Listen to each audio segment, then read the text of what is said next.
To remind you that 60% of sales on Amazon come from independent sellers, here's John from Devil Dog Pet Company. We run our family business from Sterling Heights, Michigan, but we can reach customers all over the country thanks to Amazon. Good boy. Shop small business on Amazon. Now is a time to reconnect at home with those that matter most. Create your own private retreat of warmth, comfort, and relaxation with a Lopi fireplace insert or stove. Handcrafted and built in Mukilteo, Washington, Lopi has amazing custom fire designs the whole family will love.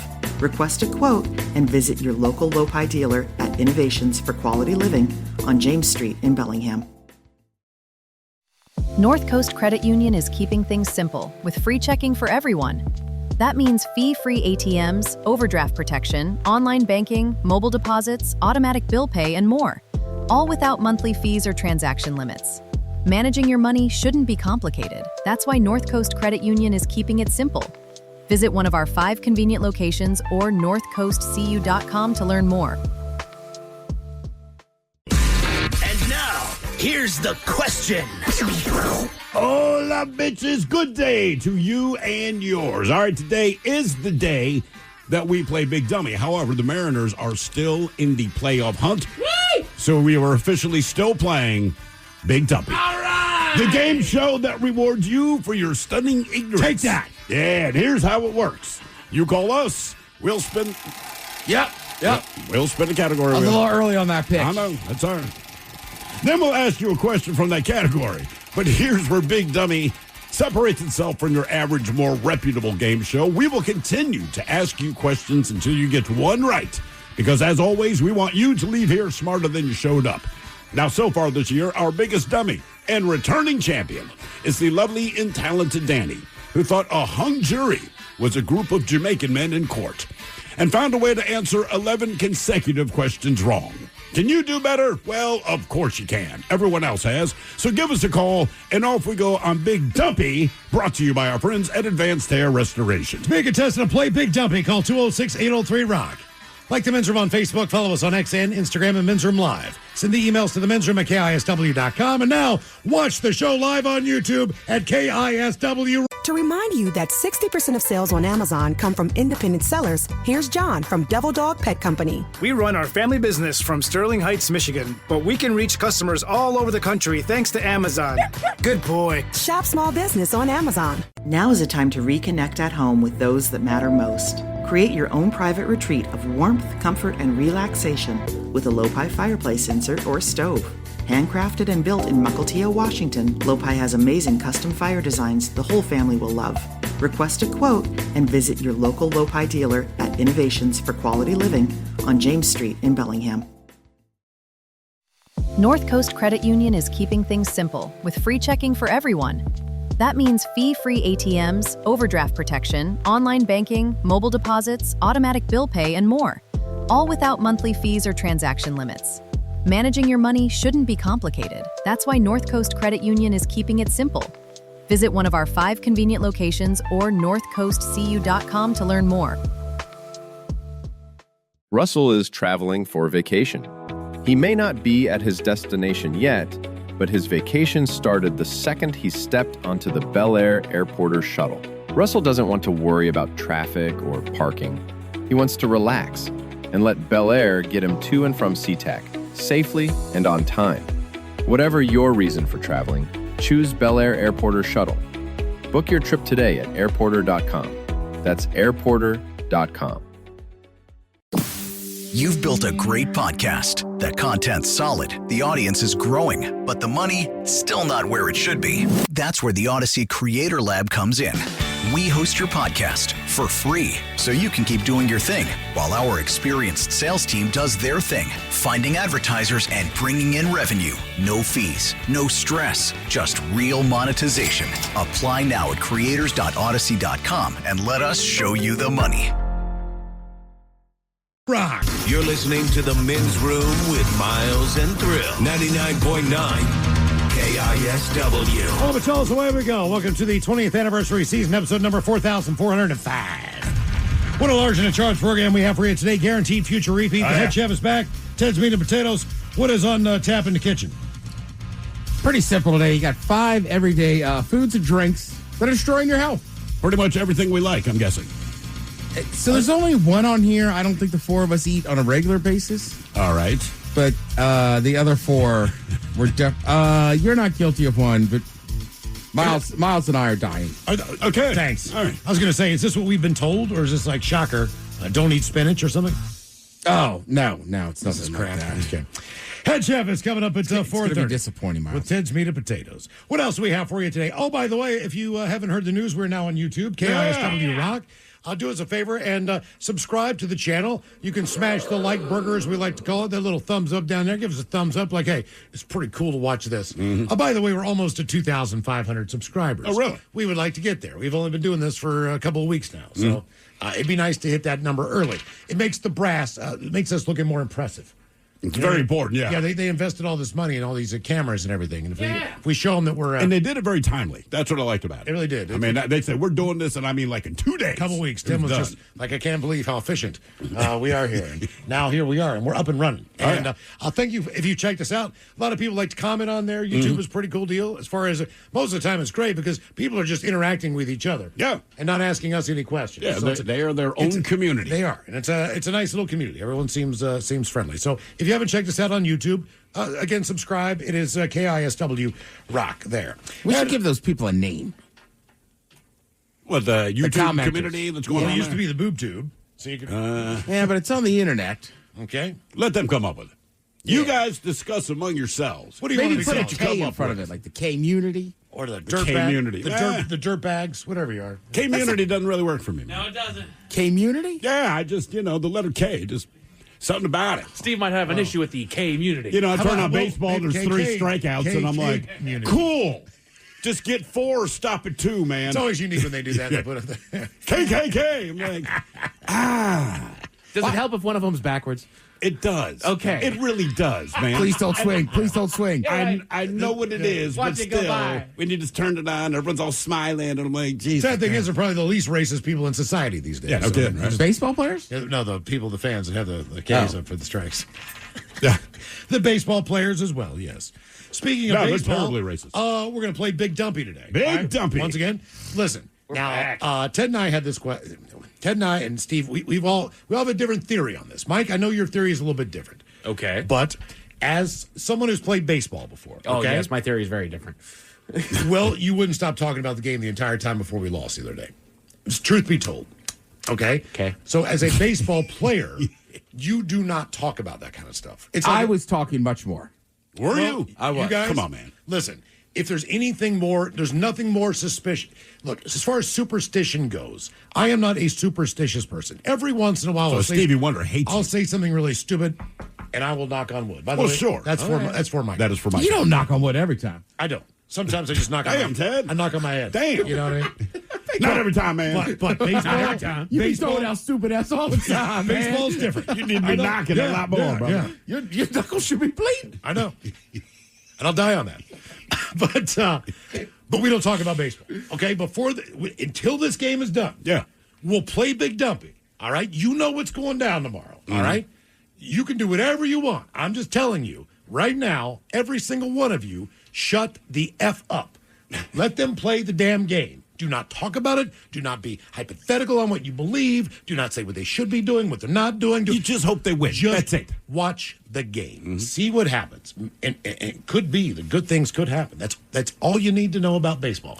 But we will play Big Dumpy today in honor of that game tomorrow. Yes. Between two teams. One of them And is in Cal town. Riley's ass. I mean, let's just get to it. That's literally what this is about, Yeah. is one man's giant buttocks. Right. Can we talk about the Huskies versus Rutgers? You squad? absolutely can. Yeah, All right. absolutely. You absolutely Just can. don't bring up the Mariners Kraken, game the tomorrow. Kraken are on tonight. Sure. Talk Yep. about them. Anything. Are they on tonight? Yes. Yeah. They are. Okay, talk about the Kraken. I'm not talking about it. Talk about anything else. You can talk about whatever you want. Talk about the Seahawks going into Jacksonville. You talk about all that crap. There's one What do thing. we say, the Easter Island man? Yeah. You're going to take on the Eastern Island quarterback. Talk about him all you want. He looks like somebody who walked out of a Can we cave. AI that? Just take the Easter Island head, put blonde hair on it, right? yeah. And I'm telling you, it's going to look He looks like the guy exactly that picks up your girlfriend, throws him over his shoulder, walks away and goes, ooga booga. Yeah. And then he's got her. Ooga And- booga and is she's the in- quote. And she's in love, you know? Did you got it done there, man? Oh, yeah. I've already got it. All right. Damn, that was quick. Well, I didn't do it. Does it look like somebody else has already done it? Oh. freaking looks it's just spot like on. him, too. It is spot on. It looks exactly like Trevor See, Lawrence. the problem with Trevor Lawrence is his hair is like too nice and beautiful. Yeah. He should have a shampoo deal. Oh, my God. He could be a I Brett think he Girl. does. Or he did. He didn't should. Well, Troy Polamalu was the last athlete I knew that had a Head and Shoulders deal with it. Still got it, man. But somebody else is in those ads with him. Yeah, who do they Isn't bring it in? Patrick Mahomes or somebody? Yeah, it might be Mahomes. What? Okay. Yeah. Has anyone looked at his haircut? And nothing against the guy, but like I think that's just Troy an endorsement. Polamalu, I get. You go like he was known for his hair. The right? thing is that Mahomes is in those commercials, but so is Polamalu. I know, but Like it doesn't make sense to bring Well, him you got to in. grab the younger audience who's coming into buying their own Head and Shoulders. They don't. It's Head and They freaking don't know Shoulders. Troy Polamalu just yet. But It they is see it is the hair. Patrick Mahomes. It is It Mahomes. is- come Okay. on. All right. I mean, look, if I had hair and was mixed, I'd have that hairstyle.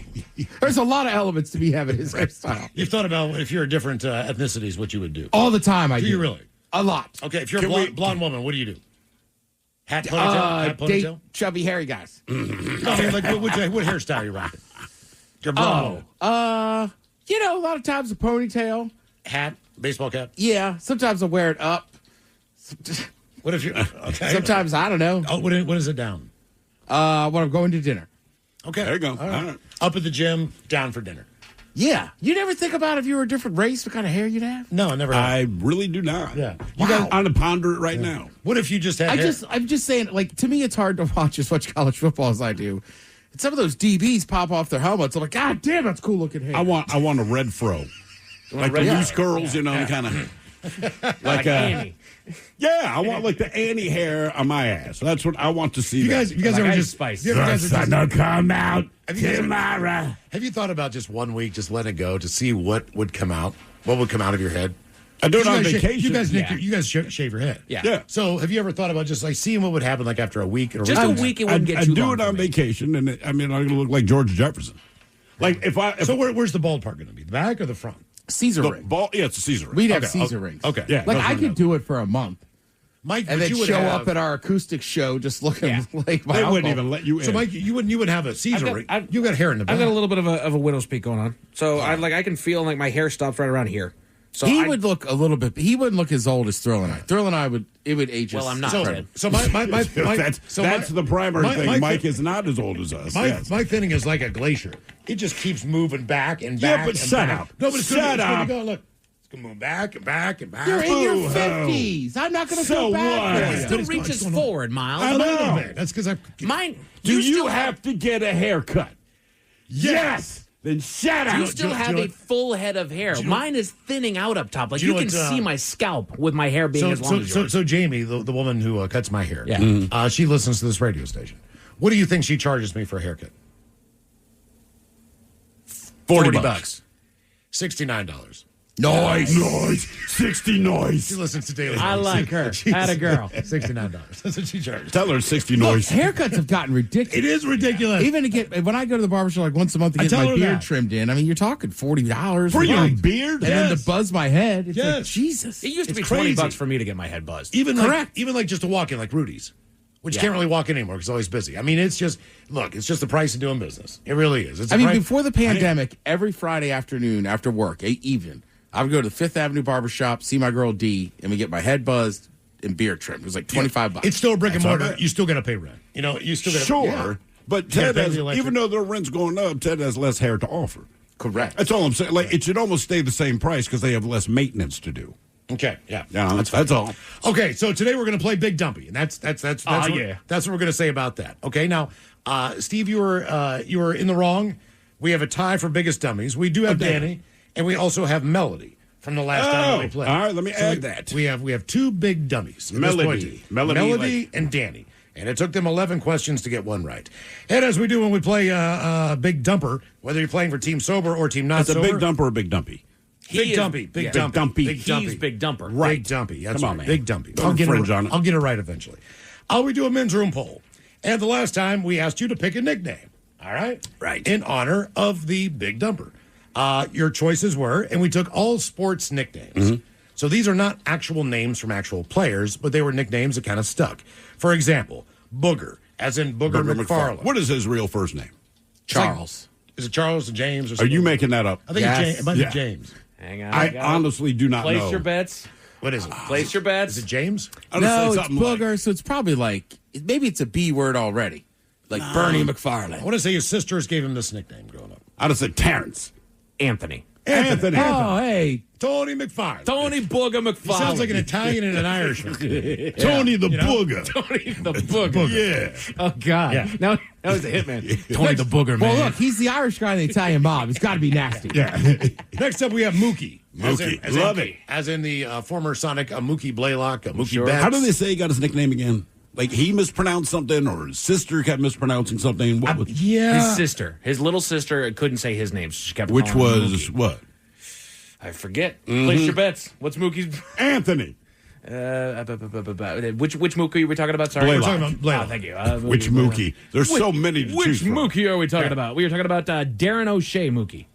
Another Irishman. Yeah, I know. Along with Donovan McNabb. And I learned a little bit something about more so than the Mookie Blaylock we know for Pearl Jam. Whenever Mother Love Bone, obviously, got Eddie Vedder to come in, they temporarily called the band Mookie Blaylock.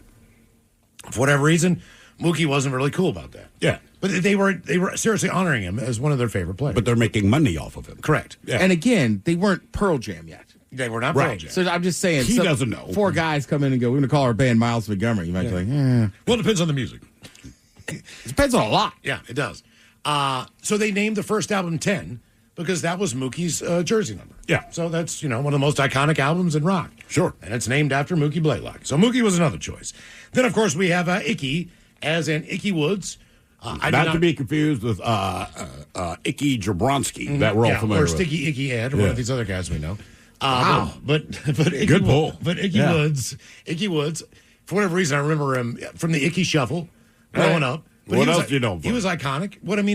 I did not realize he only played 4 years. Yeah. So to make that big of an impact in 4 years' time, Icky Woods, he did the Icky Shuffle, he did all that. I mean, you know who he is. The Icky Shuffle is his way of letting the world know I can't really dance. But so I'm going to do this. Like Dion has taken a little bit of that. Like there's a bit of everybody does the Dion. It's kind of taking a little page off of that. Dance. There was a kid in my high school who's I'll just say it, just a fat white dude, but he could do Dion's dance to a T. Oh, yeah? And I mean, until about his senior year, every time he came in the lunchroom, all the seniors would be like, do it. He did probably no problem doing it. Oh, no. I mean, I can't explain it because Dion's dance in the end zone is a little herky-jerky and like off kind of like pace, but this kid had it down pat. Every time he came in, he'd be like, do it, man. And finally, as far as nicknames go, we have the Big Dumper. Oh, yeah. Okay. So we put the poll up for you every week. If you follow us on X at Men's Room Live, here are the results. In fourth place, 6%. You said more than likely you did not want to be called Icky. I got no problem with any of them. Third place, 9% would be Booger. Booger. See, I think I might lean to Booger. Really? Yeah. Of course you would. I mean, once it's your nickname, it's not so bad. It also depends kind of on what you look like. Like Booger from Revenge of the Nerds. Look like a guy who should be called Booger. Right, you don't want to be that Booger. But Booger McFarland's, was a pro, was Make a fun stud of in it. college. Right, like, he don't mind being called Booger. But what do you say if he's got one hanging out? Like, hey, man, you got a little of You yourself. got a booger. Got this little stuff coming out of your nose right there. In second place with 30. Real quick, why do we got on Trevor Lawrence a couple weeks ago, or this week, for picking his nose? It's not. I did not get on him for picking his we all nose. do But what it. I'm saying is, they're talking about Trevor Lawrence during the game, which made sense. So they have the camera focused on him. He does not know this, so he's just kind of zoned out. And he's like a knuckle and a half deep. Look. Because whatever he was trying to get was obviously deep in. His nose is big. It is. He's got big ass hand. He can wrap his hand around a football. He can stick his entire finger up into the base into his nose because his nose is that big. But he still couldn't get the booger that was hiding in there. And my point was, get the camera off of him. Right. Jesus. Second place, Mookie. 36% of you said, hey, you want to be named Mookie. And number one, you got to be a certain kind of cool to be called Mookie. 48% said Big Dumper. That's the nickname Really? I want. Yes. So today on the Men's Room poll, you are going to get a brand new job. And they say if you've ever had a job in retail, lucky you, as a poll found, over a third of Americans have at some point in their life had a retail job. Ted, have you ever had a retail job? I guess not. Like, I've never worked in I have not. I've never I'm worked trying to in think, like retail. a bartender. I worked in restaurants, but yeah, I don't think I've done door to door. But does that count? Well, in theory, one of us should. I mean, I did very briefly for a little while. It was like a magazine, not even a bookstore, but a magazine shop. at the old Inner Harbor in Baltimore. Maybe 3 months, but I ran a register. Yeah. All right, yeah. You have. Mike, Does working at a liquor store count? Yes. Yeah, absolutely. If you work the register and or deal with customers in a place of business, and they're there to buy something. Put it to you this way: I ran the till. Ran the till. Yeah. Okay. Yeah, I worked the drive-through at J-Box. Ooh. Okay. So you have worked retail. How long do you work at J-Box? Trying to make it sound years, cool. Like 3, I think. See, if you didn't work the drive-through, if you were back in the kitchen, it doesn't count as retail. No, that's cooking. I did at one point work back in the kitchen. That's what I'm saying. You worked your way up to the point where you're in the window. Okay. So they said more than 1,000 people were asked about 30 different jobs and whether they've worked in each field or not. Now, here are the 10 most common jobs on that list. And number 1 is a retail worker. 35% of us have done some work in retail. Number 2, and they consider this a job because it's tougher than people realize, a stay-at-home parent. Yeah. So they said 22% said, I've had that job. It is hard. It is full-time. It is difficult. It is full-time. Yeah. Factory worker comes in at 18%. Never worked in a factory. Of the population. Not even cheesecake variety.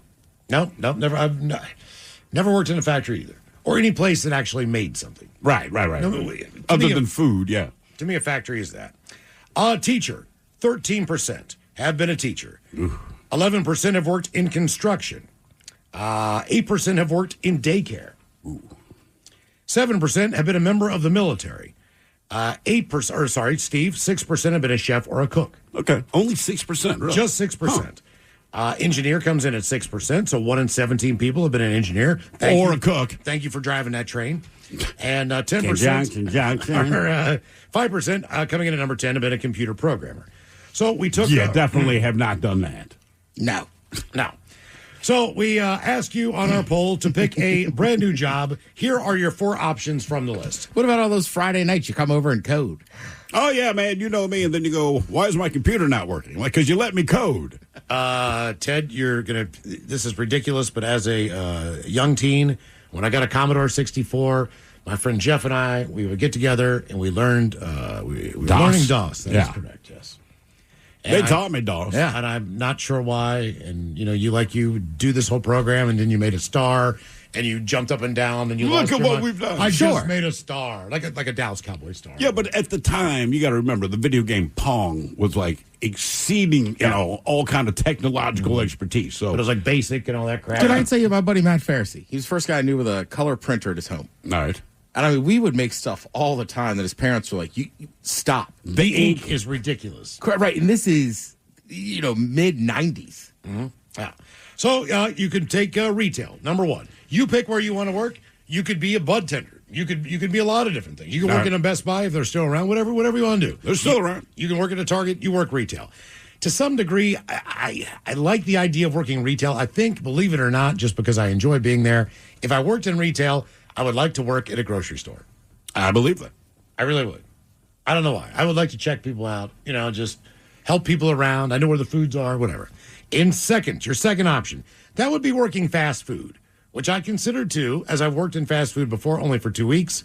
But there's something about fast food that I find to be somewhat intriguing. Nope. Because I eat it a lot. 3 would be working in daycare. I'm almost more leaning that way. Because fast food, I'm not dealing with the customers and making the exact same thing over and over would drive me nuts. Retail, I'm not dealing with your ass. Kids, to me, are very, very simple to deal with. They're annoying, and they can be a lot of things, but I got to handle them. Well, Mike's got the story coming up in headlines about the daycare that lost a kid for an hour, basically. 2 hours. Right. But the kid was, dehydrated and all messed up when they found him. Yeah, but for a $200 fine, I'd take that on. Okay. And finally... In fact, did the kid walk to the desert? They found him on a road. Oh. Yeah. Walking along a road. And 4th would be, you could be a cook. Which I was telling Steve earlier. There's something intriguing about that for me. I could not do it forever, but the idea of learning, I like to cook, but of learning it to do it the right way. I think that's an invaluable skill. There's a valuable skill you get with it, but do you want to stand on your feet in 130 degrees for 12 hours a day? I mean, that's what it comes down to. So the most valuable lessons I learned definitely came from cooking. Would I do it again? Absolutely mother effing not. Right, and I think we need to say, you're not the head chef. You're a short order or a line cook. You're putting in work. Yes, you are. Yes, you are. Yes, you are. I'm going to take retail. Okay. Really? All right. Yeah. I'm doing daycare. I'm going back to fast food. Our men's room poll, pick a new job. Retail, fast food, daycare, or cook. We'll take a break and come back with a game known as Big Dumpy next. I need a job with a steady paycheck. I need a job that offers health care on day one for me and my kids. I want a job where I can get certified in technical roles, like robotics or software engineering. In communities across the country, hourly Amazon employees earn an average of over $23 an hour, with opportunities to grow their skills and their paycheck by enrolling in free skills training programs and apprenticeships. Learn more at aboutamazon.com.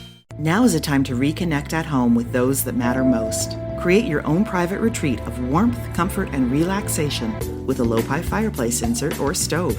Handcrafted and built in Mukilteo, Washington, Low-Pi has amazing custom fire designs the whole family will love. Request a quote and visit your local Low-Pi dealer at Innovations for Quality Living on James Street in Bellingham. North Coast Credit Union is keeping things simple with free checking for everyone. That means fee-free ATMs, overdraft protection, online banking, mobile deposits, automatic bill pay, and more, all without monthly fees or transaction limits. Managing your money shouldn't be complicated. That's why North Coast Credit Union is keeping it simple. Visit one of our 5 convenient locations or northcoastcu.com to learn more. Russell is traveling for vacation. He may not be at his destination yet, but his vacation started the second he stepped onto the Bel Air Airporter shuttle. Russell doesn't want to worry about traffic or parking. He wants to relax and let Bel Air get him to and from SeaTac safely and on time. Whatever your reason for traveling, choose Bel Air Airporter shuttle. Book your trip today at airporter.com. That's airporter.com. You've built a great podcast. The content's solid, the audience is growing, but the money still not where it should be. That's where the Odyssey Creator Lab comes in. We host your podcast for free so you can keep doing your thing while our experienced sales team does their thing, finding advertisers and bringing in revenue. No fees, no stress, just real monetization. Apply now at creators.odyssey.com and let us show you the money. Pinky's Plumbing Studio. You're in the men's room. Hey, heads up there on the unwrapped acoustic holiday ticket situation. We are still in the midst of the pre-sale window. That is right. Of opportunity. I believe until 10 o'clock tonight. You can still get those tickets before they go on sale tomorrow at 10 a.m. I would do at that. KISW.com. They're selling quickly. That is exactly right. So if you got the email, they've got a code in there for you. If not, head to KISW.com. Sign up for the Rockaholic, whatever the hell it is, and you'll get the email there. I need to do that. Transmission? I've done it years ago, so I just get the email. I can't remember what the hell they call it. I don't know. Just go to KISW.com, sign up for the whatever the hell it is, and then they'll send you the stuff you Follow need. the prompts. Yes, exactly. Whatever they tell you to do that. Brent, I believe, from Shinedown. Brent and Zach are playing. I believe he will be on the program tomorrow. That'd be nice of him to do. That is the word on the street. So tomorrow, I think they're supposed to. Is it 4:30ish? Mike, is that the time? That's what we're trying to get figured out. Yes, it should be 4:30. I believe 4:30. But he's on East Coast time, right? He is. So he does know it's like 7:30. 7:30 for him. Does he live in Jacksonville? Is that where he is? I believe it's which Or is he in amazes LA? me. Just quick He might side be an note. LA guy now. Quick side note. All right, you have the money that Brent has, and I like the guy. I do. We've known him for like 20 years, right? You got all that money. Why do you live in Jacksonville, Florida? Actually, he's from the He's Nashville. from Tennessee. Yeah, he might He's be in from Nashville. Knoxville. He might be in Nashville. We haven't talked to him in a number of years. Yeah. So we have no idea. We do know this. 4:30 tomorrow is the expected time that he is supposed to get a hold of us here and talk about the Unwrapped Acoustic Holiday Show going down December 12th at Angel the Winds Arena in Everett. It's not only Brent and Zach from Shinedown, Pretty Reckless, Daughtry, Hollywood Undead, and Mammoth. That's Wolfgang. That's Van the one I'm Halen's excited band. about. And also Sleep Theory, Des Rocks, and Return to Dust. This is going to be a great show. Trust me on this. If you thought, hey, this would be something I want to go to, do it. Just get on the tickets now, because I have a feeling that we won't be talking about this in the next week or two. Yeah. It's going to be sold out. There's no point in doing that. Okay, let's get on to the game known as Big Dumpy. 206-803-ROCK. Steve, who is our first contestant ready to play the big game? I don't know why you're asking me, Ted. You know who it is. James. Hola, bitches. Hola. James, are you sober or not sober? As someone said earlier this week, I am Eastwood sober. All right, Eastwood sober. Legally, that means messed up. He's taking over, isn't he? Okay. All right, James, you get a new job. What are you doing? Retail, fast food, daycare, or a cook? I've done. I cooked for about 15 years. I still do retail now. My kids are grown. Let's go with the other one. Fast food or daycare? Fast food. Why not? Let's do it. I haven't done that. So you've cooked and you've done retail. Which one, in your opinion, is worse?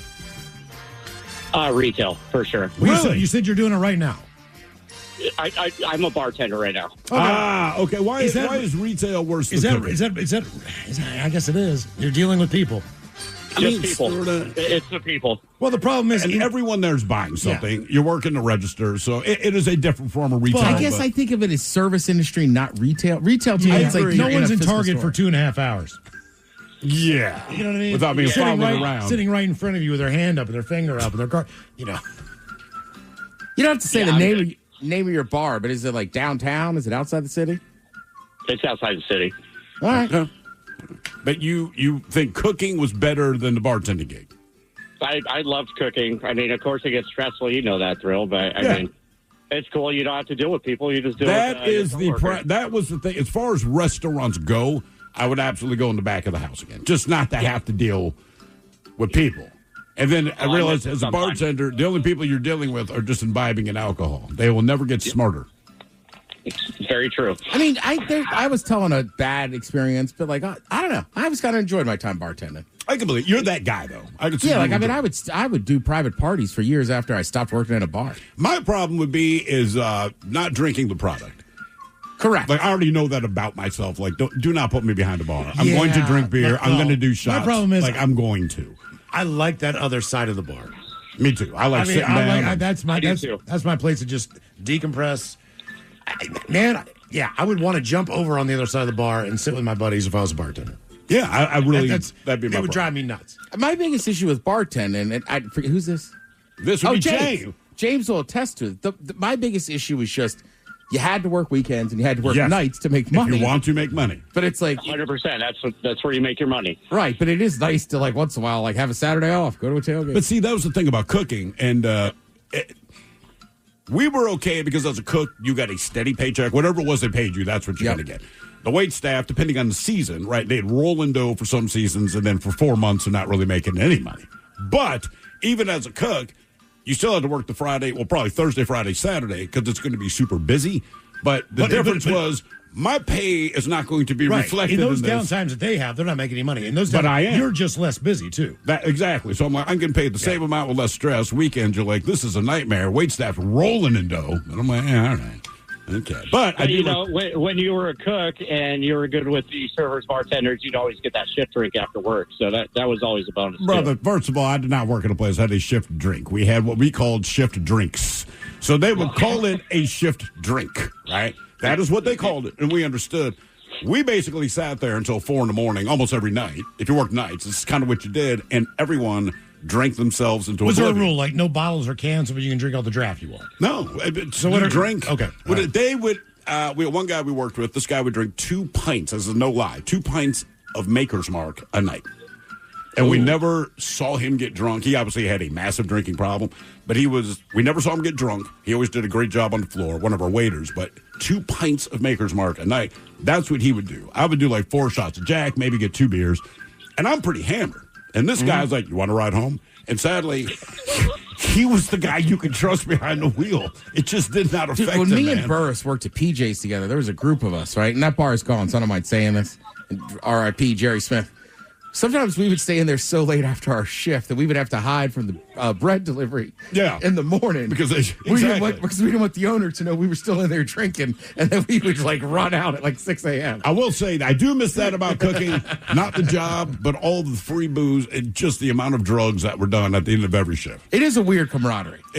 Everyone just, no matter what happened during the day, you sit down, everyone's good, and you're just snorting coke and smoking weed and drinking. Mm-hmm. That's what I've heard, anyway. Yeah. All right, that's James. what I've heard, too. Yeah. Sometimes the manager comes down from his office and says coke on the bar. That's what I've heard. Yeah. And it says something like, you guys didn't see this. It's weird. They're playing with flour in the office for some reason. I don't know what's going on. Yeah, they're all bakers. Yeah. We had a manager. He said it every time, Phil. What? You guys didn't see this. You didn't see this. So you do it every Saturday night. At the bar, we when it closed? Yes. Yeah, well, Everyone, yes, like, you can see residual lines cut up on the bar. Like, you think we care? Half the time it was the owner.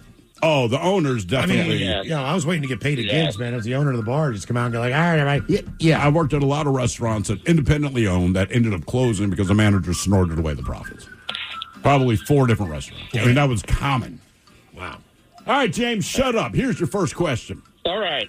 What late female singer's debut solo album was titled I Got Them Old Cosmic Blues Again, Mama? Oh. Yeah. Aretha Franklin. Not a bad Is it guess. that old? Is it like... They'd be about the same age, but this woman has passed. Is it Janis Joplin? It is Janis Joplin. Okay. Cosmic Blues. She got them old cosmic blues. Not just cosmic, and not old. O-L apostrophe. Old. And cosmic is spelled with a K. K-O-Z-M-I-C. Apparently she was illiterate, but we looked over it for her massive talent. Oh, actually, it was code for Quaaludes. Oh, yeah. But she would not have been joking, yeah. All right, your question. What was the first state to ban billboards? Was it Vermont, Maine, New Hampshire, or Hawaii? I'm going to go with Hawaii. Got it. Yep. I believe. But it would make sense that all those states would do that. That's why I picked those. Okay. I believe, I think Hawaii still has the ban in place. I don't think you can put billboards up there. Nothing is scarier than driving down the Pennsylvania Turnpike. But all the billboards there. Right, but a lot of them are just like, repent now before God kills you and stuff like that. Or Triple X movie theater, next exit. Yeah, it's a lot. And we were driving through Pennsylvania. The kids were a little bit younger, and we're playing whatever the game is where you find something that starts with the letter A, that kind of thing. Then you move to the letter B. See, so typically X is difficult. Yeah. At this point, we're in central Pennsylvania, and we cut through this small town. And I've been there before. I cannot remember the name of this place. And I remember my son, he's maybe 5 at the time, but he's like, wow, there's X's everywhere. We're like, we're playing every single thing there. Triple X, triple X, triple X, triple X. He's just like, man, oh, man. We have just hit the jackpot. We're like, yeah, buddy. We sure have. Yes, we have. Big Dumpy. Hello, Jeff. Welcome to the men's room. Yo, your girl and your Johnson. Hola. Girl and your Johnson. Jeff, are you sober or not sober? I'm team sober. Me team sober for a while. Just coming up from Fredericton area with a load on my trailer. Got to go to Linwood and then battle traffic all the way back to Tacoma. I'm glad you told us that. We're about to ask you. Have fun. Damn. All right, Jeff, you're going to get a new job. Retail, fast food, daycare, or a cook? I'm sure it'll probably make me never want to cook again, but let's go with cook. All right. What's the best thing you cook right now? I was smoking briskets. Ooh. All right. Attaboy. That's an art, man. Yeah. That really is. For sure. It takes a couple times. Yeah, once you get it down, people definitely recommend it more. How long did it take you to nail it? Because Castle started doing it probably like 15 years ago at this point, but I want to say he went through 4 briskets before he finally got it right. Yeah, it's about right. I went through 3 before I found a method that worked for me. Jeff, let me ask you this. Is it still very easy to ruin one? Or do you have it just to a method now where you're locked in? I mean, yeah, if I'm not paying attention to the temperature on the smoker, or if I just, how do I put it? Like, basically, like if I didn't wrap or something, if I did, like, left it too long, if like that stall at 160 without trying to wrap it, it could dry out. I mean, it's still very possible. Okay. Sometimes, too, if you're, like, especially if you're using coals or wood and, like, what was I going to say? Sometimes the temperature just stalls. Yeah. Yeah, that's why I don't do that. Yeah, definitely. To me, doing a brisket is like baking. It's too precise. And one small thing ruins the whole thing. I'm like, I don't want that. I like things where I can make mistakes. You know what I'm saying? All right. Here's your question. The 1980s to 1990s sitcom Empty Nest was a spinoff from what TV show? Did you watch Empty Nest? I feel like I did. Who was in that one? Right that now, wasn't I can't Patrick remember. Duffy. He was in... What was the one he was in with Suzanne Summers? That wasn't... No, that was like 2 families together. Not step by step. What decade? Is it 80s to 90s? This was in 1988, yeah. All right, who was in it? Who were some of them? Richard Mulligan. All right. Park Overall. Christy McNichol. Christy McNichol and Park Overall. Yeah. Donna Manoff. All right, but it was a spinoff from what very popular TV show. It even had a revival probably 7 to 10 years ago. David Leisure. Younger people started getting into it. Estelle Getty. There's a hint. Yeah. Yeah, I don't even know what sitcom you're talking about. Is it Full House? Is it the Golden Girls? Golden Girls. It is. Oh. Estelle Getty. That's the only clue. Huh. All right. Yeah, I didn't know him. How the hell did Christy McNichol pop up in that one? I don't know. Maybe it was her last-ditch effort to do something. All right, your question. What song plays at the end of the Breaking Bad series finale? Come on, Mike. I know. Yeah, there's a lot of people yelling at the radio. I've never even watched Breaking Bad. I'm going to go ahead and spin that for you. Yeah. Yeah. Come on, At the end of the series? The end of the series. The series finale. I only watched that episode one time. Shoot, dude, I guarantee you he named Is it it an at some iconic point. song? I don't think so. Baby Blue. Oh, well, I wouldn't have gotten that. Blue. Baby Blue. Duffy and Badfinger? Yeah, I don't know. it was Step by Step. Step by Step. Patrick Duffy. TV's Patrick Duffy. TV's Suzanne Patrick Summers. Duffy, Suzanne Summers. All right. All right, your question. What body part does a butterfly use for tasting? Party on, guys. I'll catch you on the next one. It's their feet. Oh. How did you know that? Their feet. Their feet. Well, that's why they land on flowers the way they do. Yummy. Yeah, like, ooh, that tastes good. They eat with their feet. Well, they taste with They their taste. feet. Like but they got- here's the problem, right? So you land on a flower. They know they like flowers. Cool. And you go, all right, this is... What about the butterfly that lands on like a fresh dog turd? Like, it's just, it's in your mouth. Dang it. Right. So it's Can they wipe their feet off, like if you land like on garbage or something? What are you going to wipe it off on, though? Because you're going to taste don't whatever you know. wipe it on. Like grass? Ooh. You want to just go ahead and lick the grass after you lick a turd? Yes. Out of the two? Yeah, you know. Yeah. It's not like it's much better, though. It is better, It but is a it's lot not like it's better. much better. Like, I would rather lick a cupcake afterward. Well, sure. So it's butterflies and that guy at the rickshaw. And that got the rickshaw, yes. Dumpy. Both can eat with their feet. Hello, Sean. Welcome to the men's room. Hola. Hola. Sean, are you sober or not sober? Not sober. Okay. The pause kind of gave it away. All right, Sean, you're going to pick a new job. You doing retail, fast food, daycare, or a cook? Well, you know, I've done pretty much all of them, but I wouldn't mind going back to being a cook. You actually did daycare. I'm a stay-at-home parent. Oh, okay. okay. Okay, gotcha. Well, at least they're not as annoying, even when they're... I know it's still could be a pain in the ass, but it's not nearly as annoying when it's your own children. I disagree. I feel like it's easier when you have other people's kids, even if your kid is in the mix. Because you know you can't discipline them? No, it's just they tend to listen. Your kid will always push back. Right, you're right. Because they're going to, and they should. I mean, that's kind of their job to figure out life. But other people's kids tend to listen to you, and then your kid follows suit a little bit. Okay, yeah, that's why everyone thought I was being a cool dad when my kids are younger. I'm like, no, you can have a sleepover because I know that whatever I say, you will all do. When your friends are not here and I say something, there's the potential that we have to have a 20-minute debate about this goddamn thing. Yeah. As ridiculous as that sounds. Yeah, you pretty much nailed it. Yeah, I mean, honestly, like, can we have a sleepover? Like, absolutely. Because I know you will listen to me. My only rule to sleepover is like, all right, guys, I know you're here. Your job from this point on is to not remind me that you were in my home. That's it. Well, that and keep the door open. Keep the door open. Yes. Yeah. Actually, they're 13-year-old boys. Go ahead and close that door, bro. No, okay, yeah. God, this smells It good. does not smell great. Keep your shoes on. Yeah, keep your shoes on. Keep the door open. Open a window. No one should see the socks of a 13-year-old. Boy, anyway. No. And my kids only stand up by themselves. They got a hole in the back. They don't match. All right, my son, if his socks don't match, he's not putting them on. He's already like an 80-year-old man. Like, I'm not worried. I'm like, dude, just put on another white sock. No one knows. He's like, I know. I'm like, okay. Here we go. All right. Here's your question. Who was the president when Prohibition was imposed across the U.S.? Oh. Johnson? Was it Woodrow Wilson? Woodrow Wilson. Mm-hmm. Woodrow. A name like Woodrow, he sounds like someone that doesn't want to drink. Woodrow's Reserve. It's water.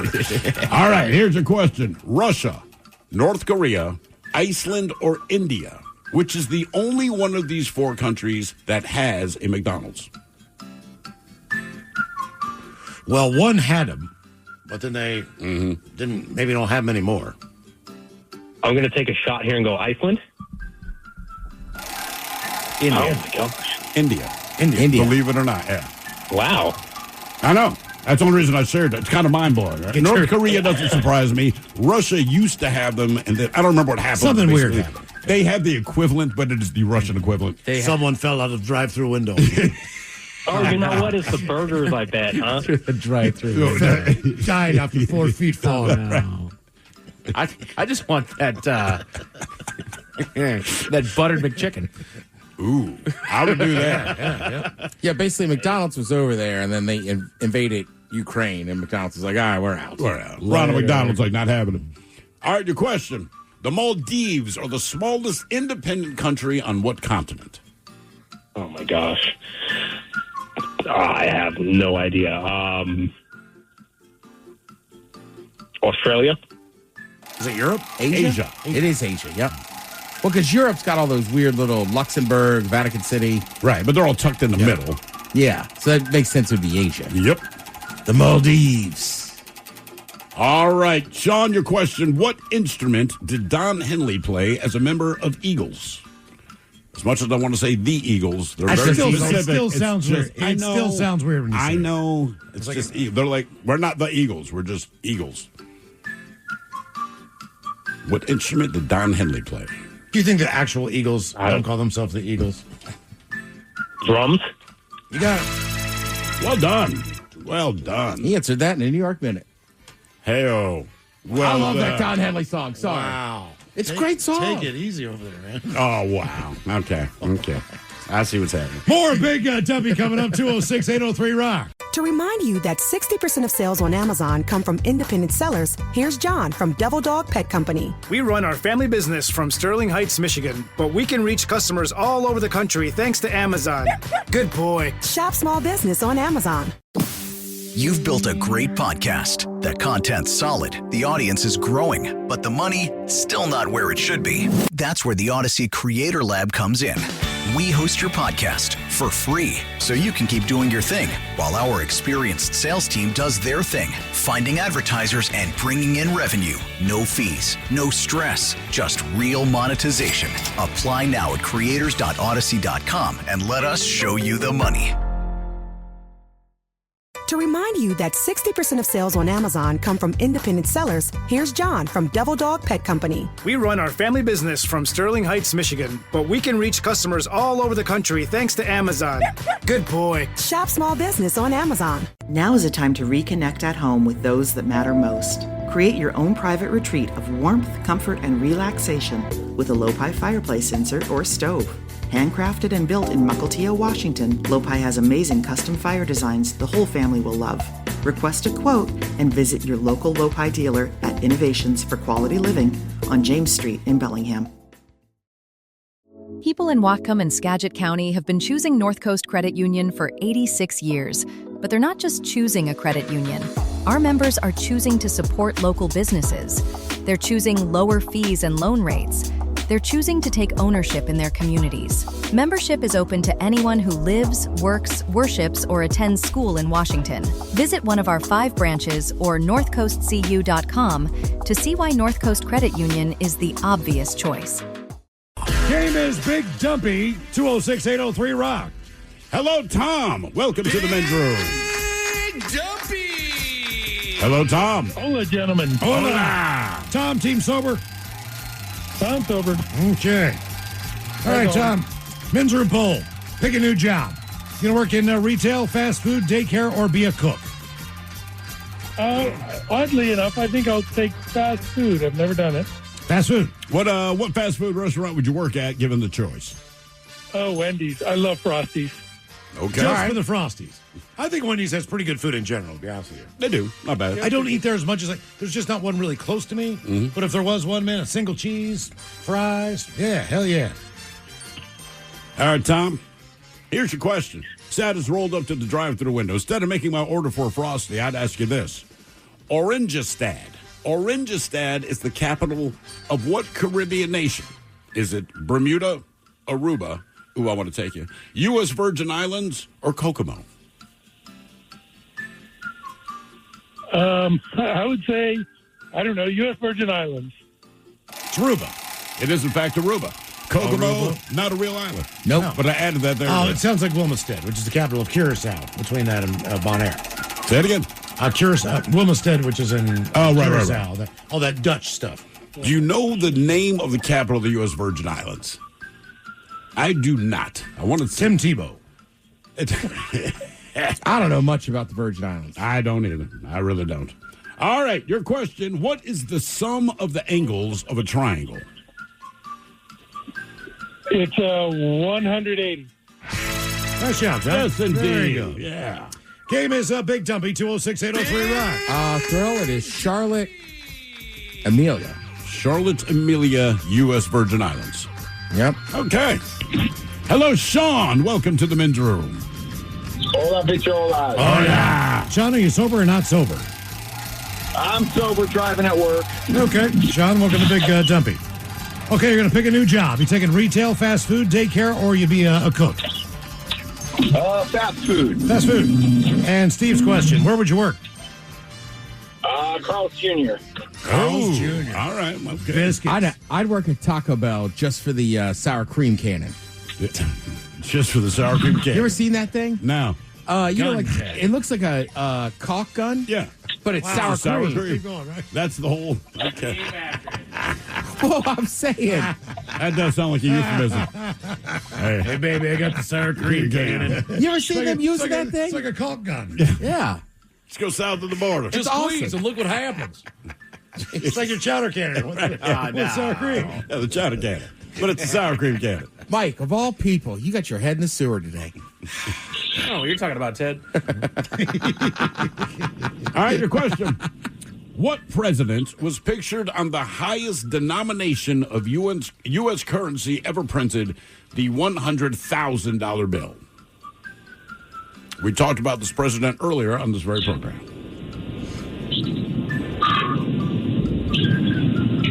FDR? I'll just go Woodrow Wilson again. Woodrow Wilson. Oh, He's Woody. back. Miles, look at this thing. You don't think that'd be fun to shoot that the sour cream gun?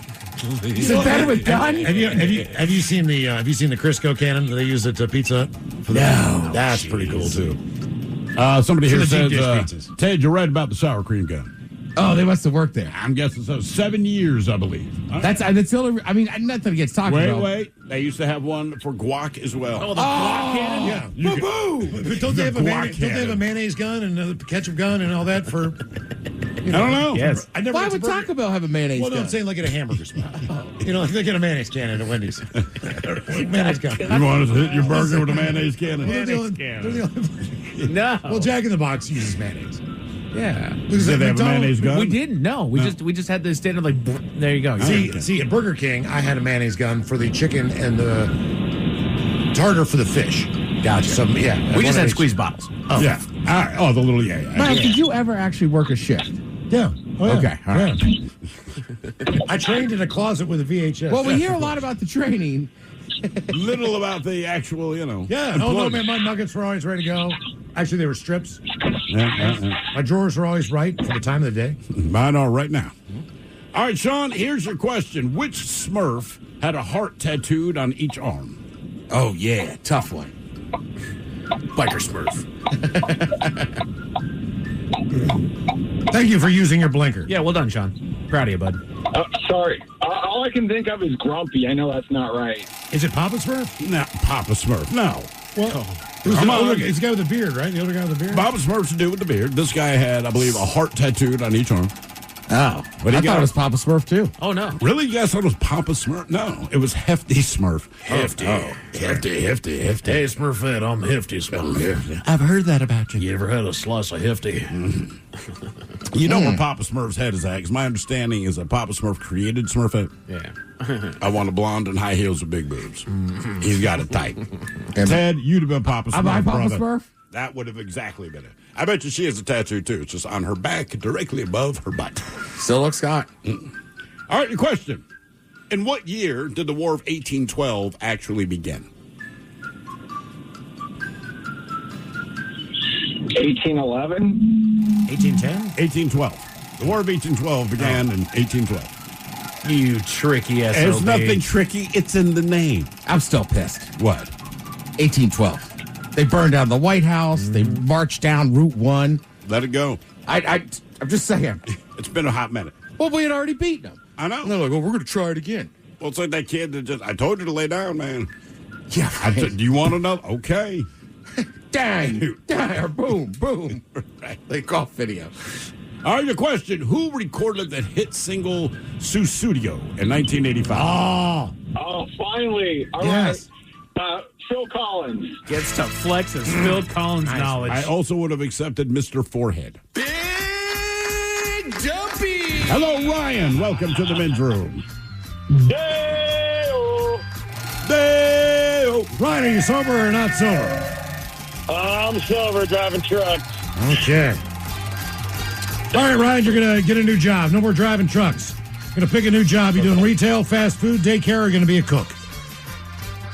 I'll go back to retail. Where did you work before? Worked up at the rental shop up at Crystal Mountain Ski Resort. Oh, all right. Nice. That's cool. I love that mountain. People got to be happy seeing you. Sometimes, yeah.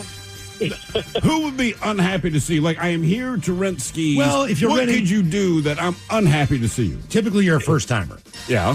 so you might be Yeah, scared. some of the kids aren't really big fans of it until the end of the day. They come in and go, "That was effing awesome." Of course. You should tell them, in advance, hey, drop the attitude. You're going to tell me, and I quote, it's effing awesome. Off you go. Yeah. Plus, the Snorting Elk is just a great lodge. I preferred the bull wheel. Yeah, Oh, excuse me. All right, how about we agree? That's good too, though. How about we agree to have some hot dogs down at the Natchez? Yeah, I'm down. All right, there you go. A friendship made over hot dogs. You would love it. It's an old school bar just on the side of the road in Greenwater. But when you're coming down from the mountain, a lot of people stop there, and they have a huge fireplace, and you can cook a hot dog. Grill your own hot dog. Yeah. Okay. You don't eat them cold? Not anymore, Mike. Not anymore. I don't need a fireplace, man. Just hand me a dog. Just grab me. Just give me glizzy, man. I don't need a bun, nothing. If you don't mind, I got to give a shout out to my mother. She's listening. She told me don't disappoint her. Oh, wow. Wow. It's a little late, Mom. That happened as soon as you were born. You know, by her saying that, that implies you have not disappointed her yet. And I have the hard time believing I that. don't believe that either. All right, Ryan. I don't even believe it myself. All right, here's your question. And by the way, even if you get this wrong, your mother's going to tell you she knew the answer. You know this, right? Hey, Ryan, how old's your mom? Oh, geez. Early mid-50s? Is she single? Yeah, her and my father are actually working on things. Maybe. Oh, really? Makes sense. You're saying there's a chance. Sorry, Miles. They're trying to make it work. Miles has lost interest. All right, here's your question. How many properties are there on a standard Monopoly board? How many properties? Oh, good Lord. I don't know, 40? 10 on each side? I don't know. Any guesses? On a Monopoly board. 30. 34. 28. So I'm assuming 7 per Close two side. off. Close two off. All right, your question. In what Spanish city does the running of the bulls take place? Oh, all right, guys. It's been a pleasure. That would be Pamplona. Very good. Nice job. Did your mom proud, brother. That's right. There you go. Game is Big Dumpy, 206-803-ROCK. Miles, I like this attitude. What's that? Oh, yeah, it's your mom's. How old is she? Is she single? Yeah, her. I mean, advertising never hurts, right? What's that? I feel like he could have said she's 97 miles, but cool. She's single? Yep. Hey, anything we can do to bring listeners back. There you go. Just blow the dust That's off what I'm that saying. thing. Like, if he's got his mom listening, Yeah. that's pretty cool. I was wondering how old she was. He wants to show off his sour cream cannon. That's right. It's mayonnaise. The mayonnaise cannon. I don't think I go through enough sour cream to own a sour cream cannon. And it's a gun. I'm sorry, sour cream. You're right. Sour cream gun. I mean, we do. It just goes bad in the fridge and we throw it away. I was going until to we need sour cream tell you again. that, man. Be very careful on those tubes. Oh, yeah. On the door. It was good by the expiration date. I squirted that stuff. It came out as green as peas. Oh, I was like, God. oh man. Because I thought those would last a little bit longer. Did it stink? Not really. I dumped it all over my Spanish rice. Oh, you already put it on. Yeah, and I'm say, like, give it a oh, test squirt, man. Damn it. I'm with Miles. If the date looked fine, I wouldn't think about it. Yeah, I wouldn't either until the green comes the out. dairy, whatever, the white thing with the blue. Yeah. Damn Well, it. Spanish rice, huh? Oh, yeah. 90 minutes in a microwave. Oh, what are those? Yes, yes. I like the idea. You're back there like no. making I paella. live by myself. You rip the corners and you put it in the microwave for 90 seconds. And then roll it with Have green you had sour cream. I think it's guacamole. I like the 4 cheese rice. Ooh, that actually sounds pretty good. Same package. Okay. Oh, yeah. Looking. Hello, Matt. Welcome to the men's room. Let's go Mariners. Oh, yeah. Matt, are you sober or not sober? Sober. Sober, Matt. Welcome to Big Dummy. Thank okay, you. our men's room poll. You're going to pick a new job. Retail, fast food, daycare, or a cook? I'll do a cook also. Cook. Everyone's staying away from daycare. You sound like someone who would be a cook.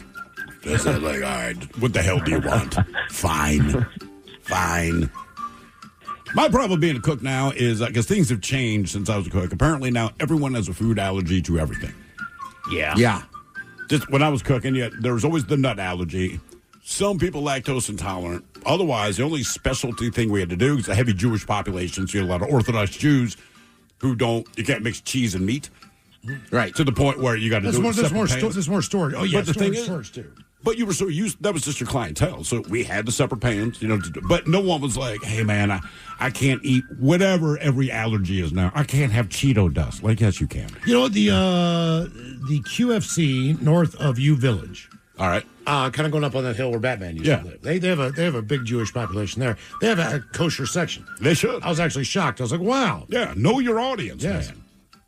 All right, here's your question. What country has the longest coastline? The longest coastline. Let's go Chile. Let's go Canada. It is Canada. Oh, Canada, yep. Yeah. Are you singing their national anthem? Yeah, I went there Canada. too. Damn it. Walk Stand right on into it. God for thee. Tell it in. We're doing them proud. Yeah. I like how we just skipped to the end. Yeah, we know that part too. Again, I only know the last two lines because when I used to play NHL 99 hockey, I was Team Canada. Oh, so right. I heard it. All right, your question. It's destroy people, Mike. What infamous assassin yelled, quote, "Sic semper tyrannis," as he made his escape? Ooh, yeah.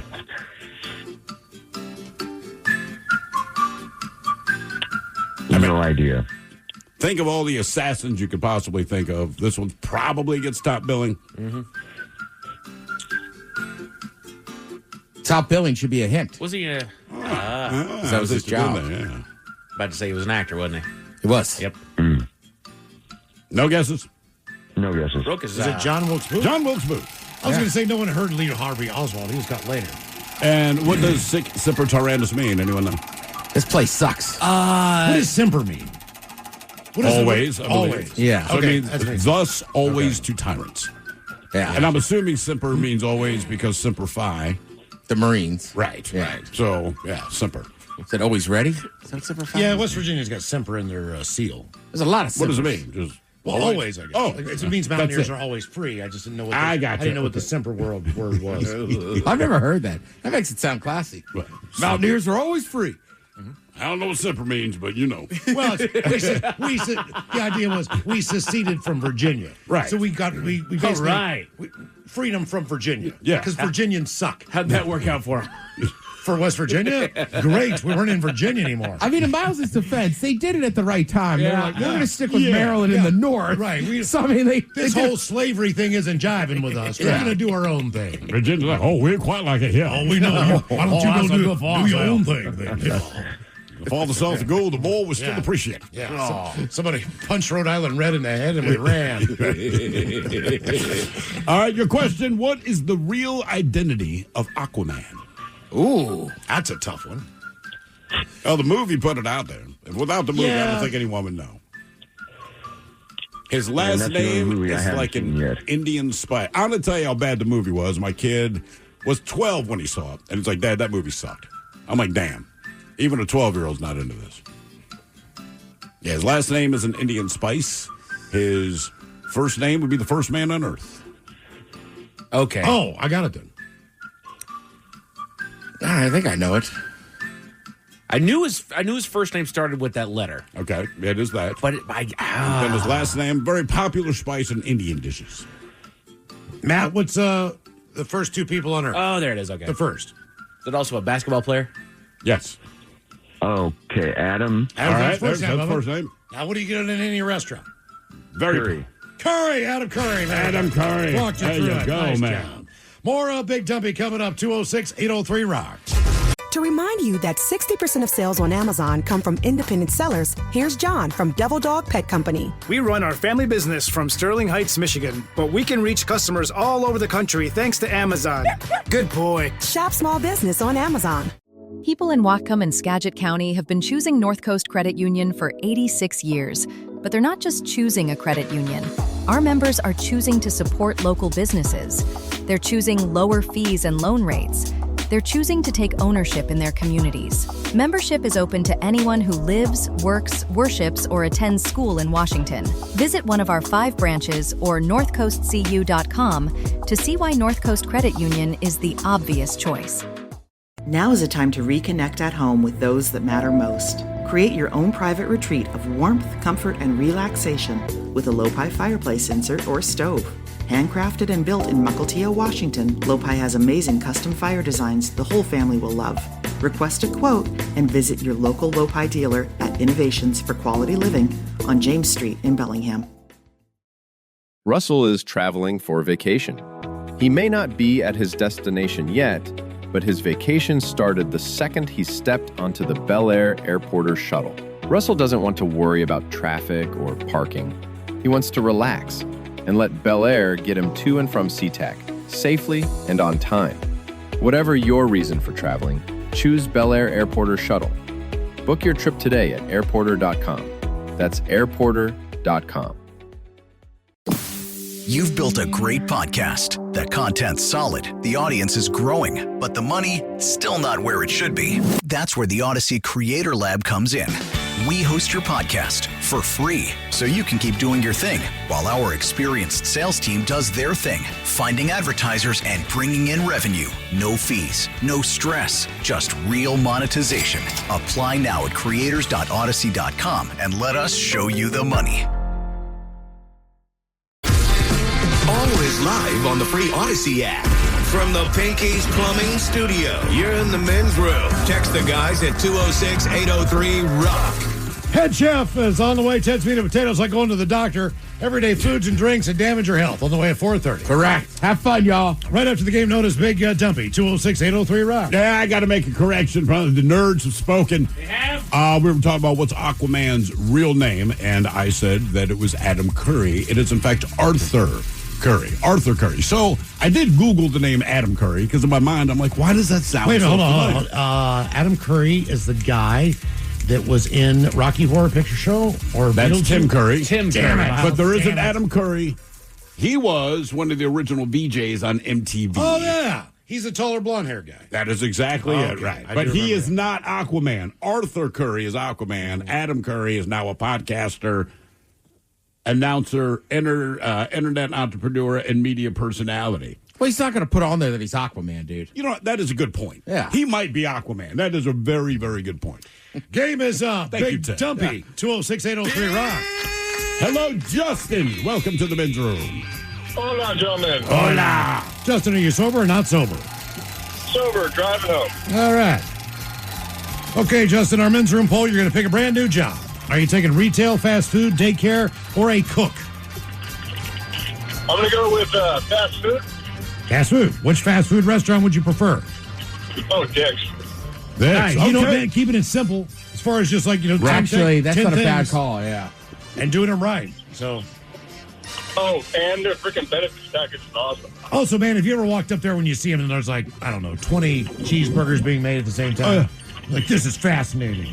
Look at this. Yeah, when I first moved to Seattle, there was a couple of my neighbors that worked there, and they swore by working at Dick's. Really? Plus, you get benefits. There's benefits, all right. and then I want to say I don't know if they still do, but they used to offset some of your tuition as well. Yep. Oh, wow. 401k, I think. Damn.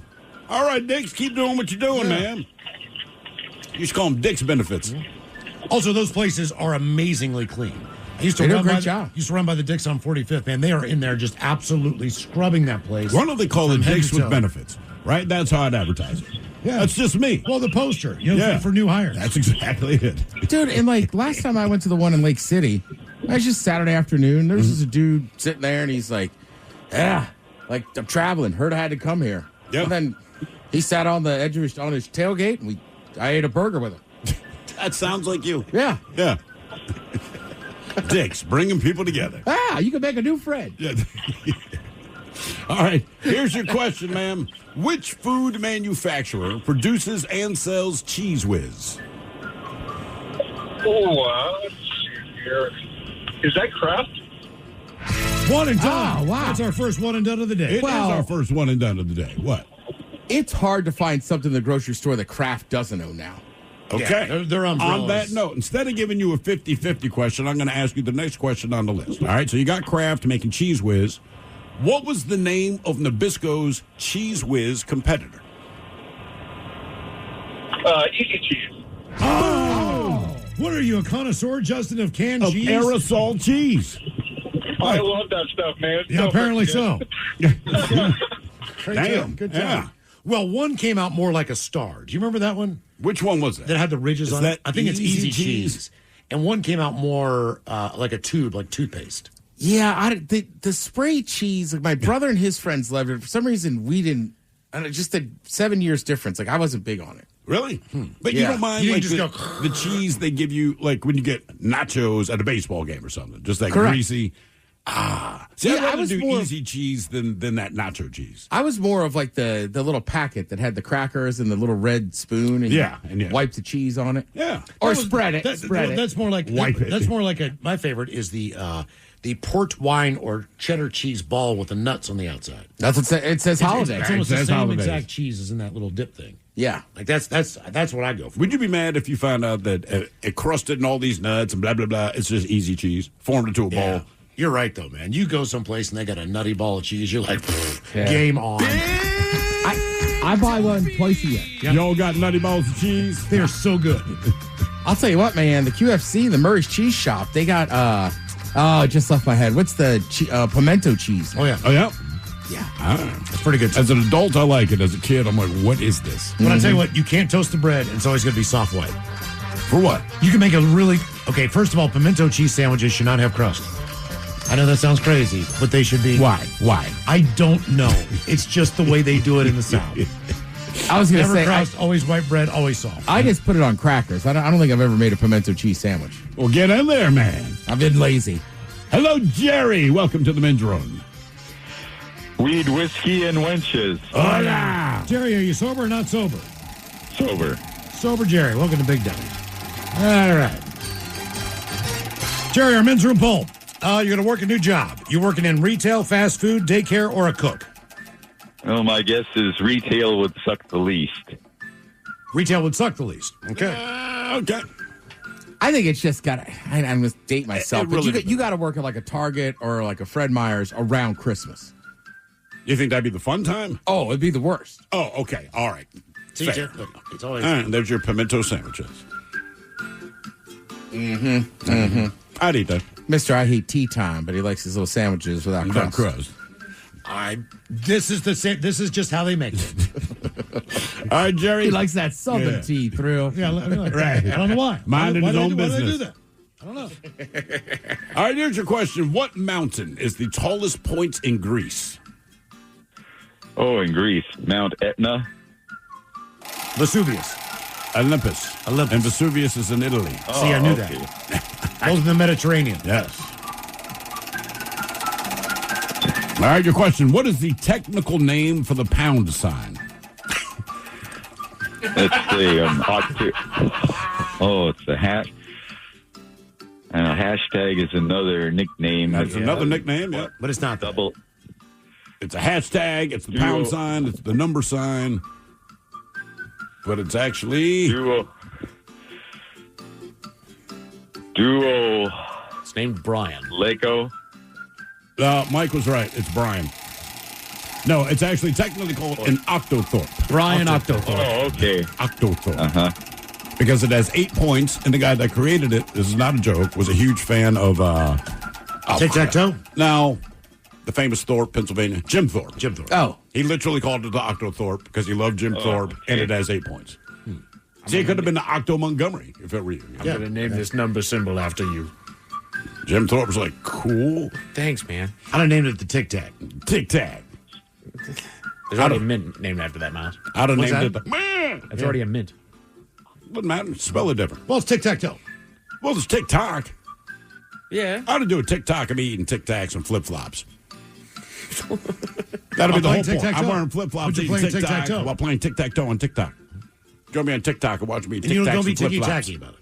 Yeah, don't be ticky-tacky and look at my knickknacks.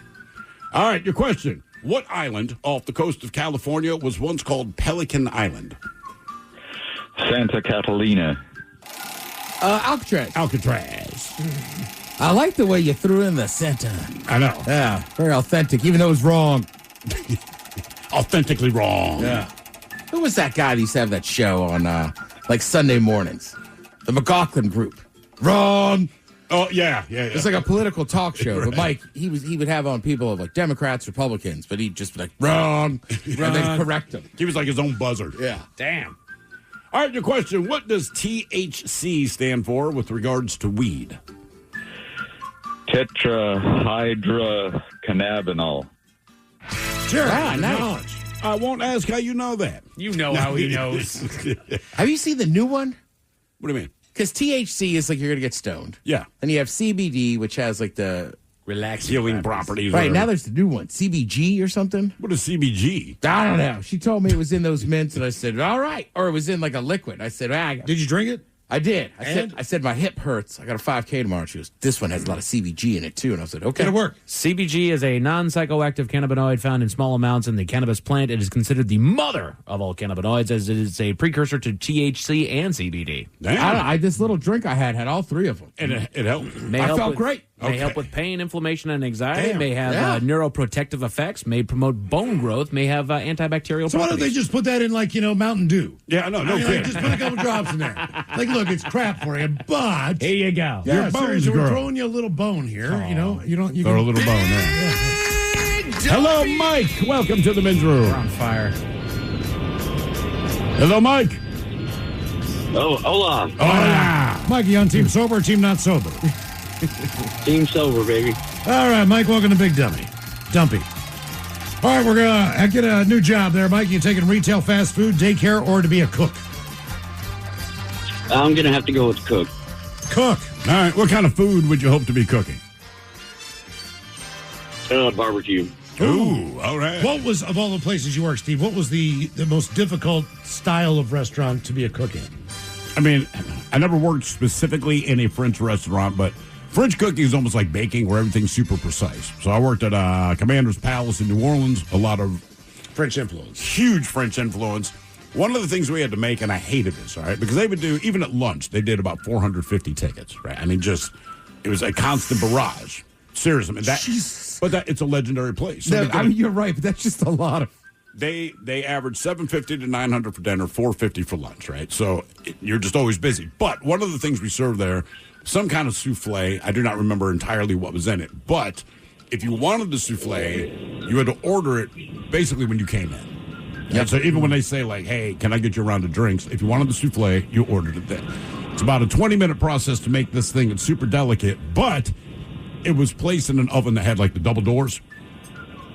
If the doors slammed, all of your souffles would collapse. So you gotta and really in a place like Commander's Palace, you will never serve anything that does not look perfect, right? And it freaking sucked because you would always be gentle with the doors, but you would get busy, and if you turned around and actually elbowed this thing, you could watch like 5 out of 12 souffles just deflate, and you got to start over from scratch. Seriously, I hated that place. I've only had one once, but it was delicious. They are very good, but the process of making it sucks. When the guy started serving us at the steakhouse, he's like, if you want one, order it now. Order it now. S-O-U-F? How do you spell it? F-F-L-E, I believe. Yeah, you got to have 2 E's, right? 'Cause it's French. Is it a dessert?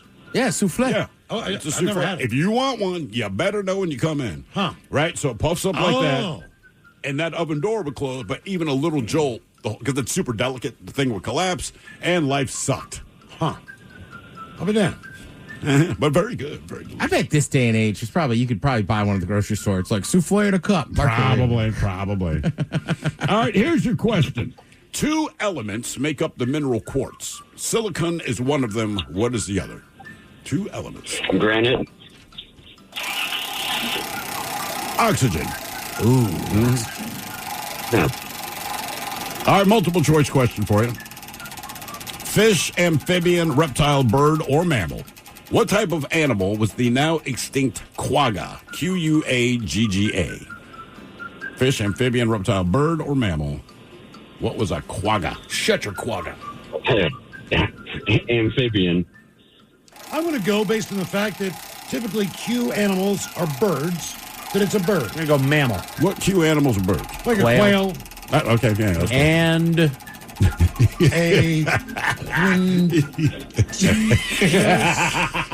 No, it's the only thing animal I can think of that starts with a Q. Mike, you're right. It is a mammal. Apparently, you have the quagga, too. It was a zebra-like striped animal in South America. All right. Okay. The quagga. Oh.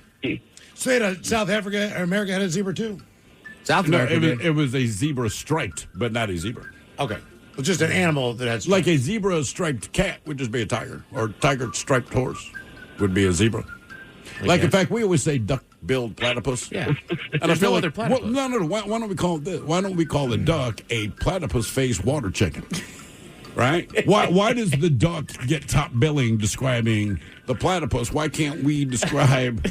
Why does it have to be a water chicken? Call it a water fowl. Because if you don't call it's a water chicken. You would say, because if I don't know what it is, I'll be like, hey, man, there's these weird water chickens. They got a platypus face. Right? So a platypus face water chicken. I'm just saying, if you're a duck-billed platypus, why can't it go the other way? Because they're the top biller. Yeah. Bucktooth. Hey-o. Look out.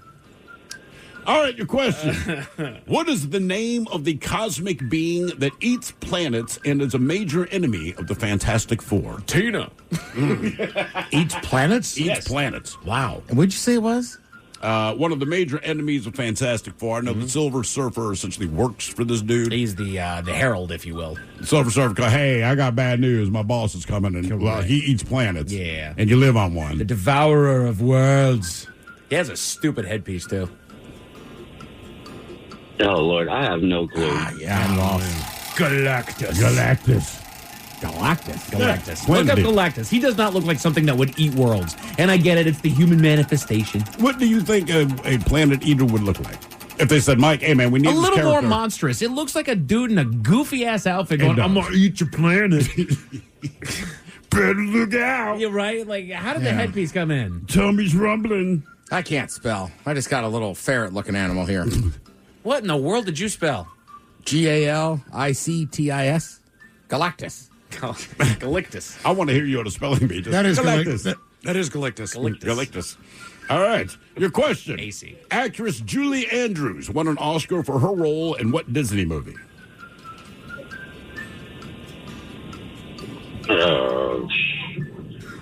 Cinderella. Mary Poppins? Mary Poppins. Oh, yeah, I got this Galactus guy now. That's like an idiot. Yeah. Eight planets. If I'm going to have the world eaten, I want to buy a cooler creature. Not Doug. What planet would you eat in the solar system? Uranus. Wow. That is the correct answer. Galactus ate Uranus. Have you done that? Have you done that on this planet? Have you done that on this planet? Miles, I'm not no. That's how rumors no. start. I heard about you, Galactus. No. Well, we know a guy that gets styes all the time. I'm just saying. Miles, quit digging. Stop it. No pun intended. Let the joke be. Oh, God. You think Silver Surfer drops that joke? I am the herald of doom. Galactus will eat Earth. You should know. He ate Uranus. I'm here all night. Witness. He pulls out his phone. Check it out. Look at his eye. All right, your question. What was the name given to the space program that took place between Mercury and Apollo? Mercury and Apollo. Mm-hmm. It's also a sign of the zodiac. Virgo. Aquarius. Gemini. Gemini missions, yep. Damn it. Yeah, we got a lot of people on hold. I'm enjoying Galactus. I'm sorry, everybody. My question number 6 is where I got you. You think he floats in? Coming in. Look out. Okay, I'm gonna start with the Latin countries first. You know, Galactus got to tell. Then I headed to Atlanta, brother. Yeah. No. From what I heard, Venezuela. Yeah, let's start there. He's starting from Antarctica, man. Start at the bottom, work my way up. All right, your question. What military I'm a munch upon it.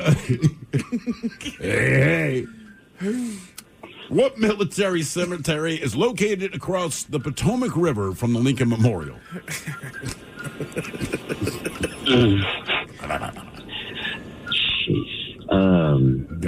Just think famous military cemetery. It's right there. It's actually named after the town, isn't it? Yes. I believe we have that same town in the state. We do. Much different places. Yes. They are. Yeah. Well, I don't know. Gettysburg, Washington. Arlington.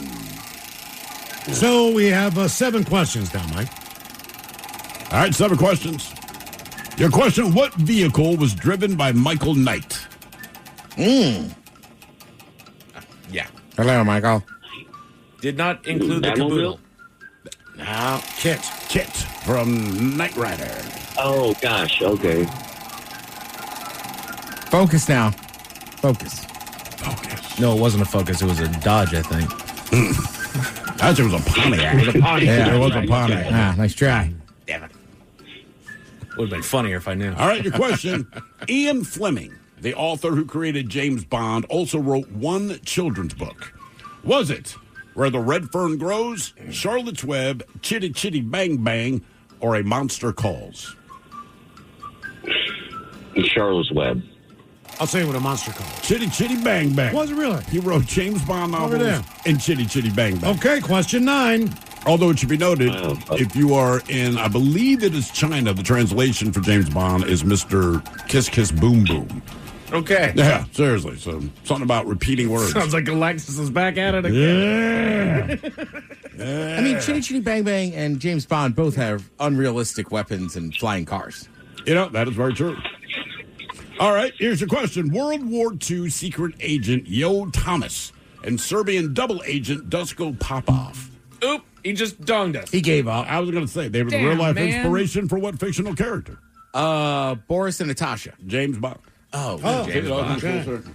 That is the most anticlimactic end of this segment. I'm sorry to everybody that was on hold for this. He was at question 9. What's and the record? Our biggest dummies are Danny and Melody at 11.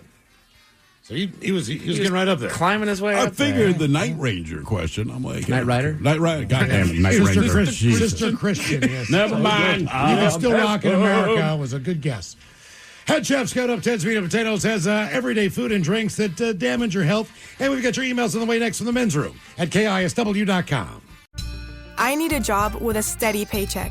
I need a job that offers health care on day one for me and my kids. I want a job where I can get certified in technical roles, like robotics or software engineering.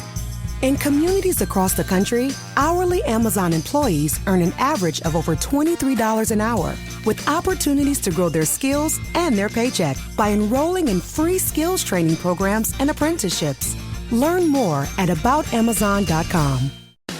Make money from your podcast with the Odyssey Creator Lab. You create the show, we bring the advertisers. Apply now at creators.odyssey.com.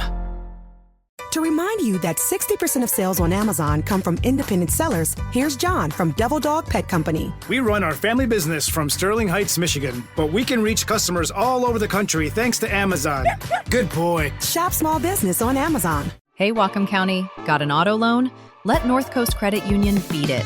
This month, we will lower your current auto loan rate by at least 1% when you refinance at North Coast Credit Union. That means more savings in your pocket each month. Just show proof of your current rate and we'll take care of the rest. Visit one of our 5 convenient locations or northcoastcu.com to learn more. Open to members and anyone eligible to join. Minimum auto loan rate is 5.47%. Now is a time to reconnect at home with those that matter most. Create your own private retreat of warmth, comfort, and relaxation with a Lopi fireplace insert or stove. Handcrafted and built in Mukilteo, Washington, Lopi has amazing custom fire designs the whole family will love. Request a quote and visit your local Lopi dealer at Innovations for Quality Living on James Street in Bellingham. We return to the men's room with Miles and Thrill. Head Chef's on the way. 10 Sweet Potatoes has everyday food and drinks that damage your health. Good times. Up at first time for a few emails to the men's room at KISW.com.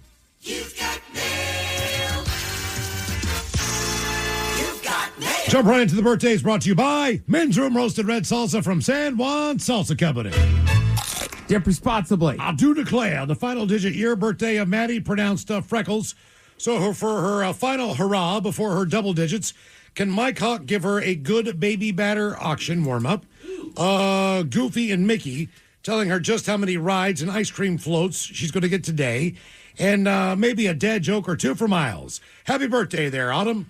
All right, it's Betty bought some butter, but she said this butter bitter. If I put it in my batter, make my batter bitter. So she bought a better butter, put it in her bitter batter, made her bitter batter better. So it's better. Betty bought a bit of better butter. Well, God, I sure am glad that you like ice cream float. If you do it like old Goofy, who's lactose intolerant, eat it up until you poop your pants. Oh, the good thing is, because it is your birthday, you get to have as much ice cream as you want. When Mom and Dad say that's too many ice creams, you say, but it's my birthday. Mick said I can have all I want. How old is Maddie? Do we know?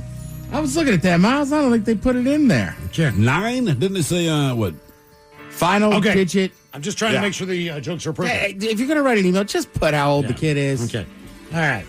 Maddie, here you go. Some dad jokes. Guys, a tiger once told me I am not Simba. Oh, yeah? And he wasn't lying. Knock, knock. Who's there? Madame. Madame who? Madame's foot's called the door. I feel like 9 or 10. It's a racy joke. Yeah, they'll find it. Yeah. How can you tell if an astronaut is not paying attention? How? They're staring off into space. Then one more, Maddie, if it's appropriate. Let's see here. Oh, my daughter asked me why I decided to buy a boat. Oh, yeah? I said there was a sale. Yeah. I thought you were going to say so she could have a sibling. What else we got here? What up, my nipples? I want to wish my son the happiest 10th birthday. Man, oh man.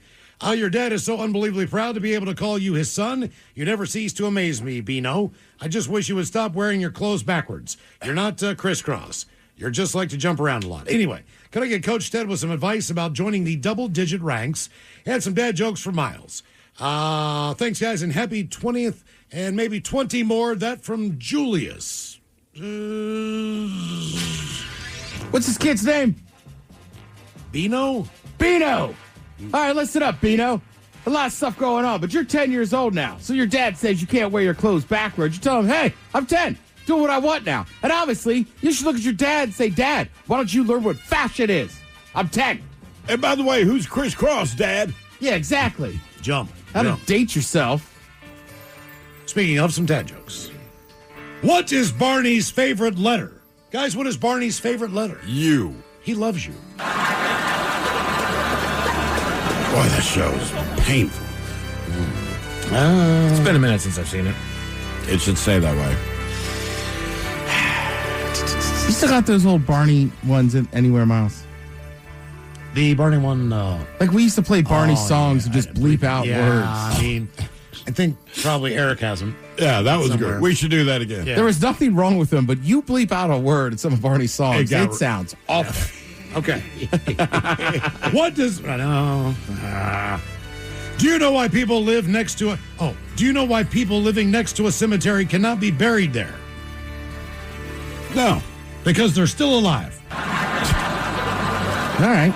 Man, oh man, I'm done with the kids. I got some good ones coming up. Every time we drove by one, my dad go, you know the thing about cemeteries? I'm like, what? People are dying to get in there. Guys, happy 34th birthday to my husband, Zach. Could Coach Ted hype him up about Notre Dame wins and how next year just maybe the New York Yankees might win a World Series?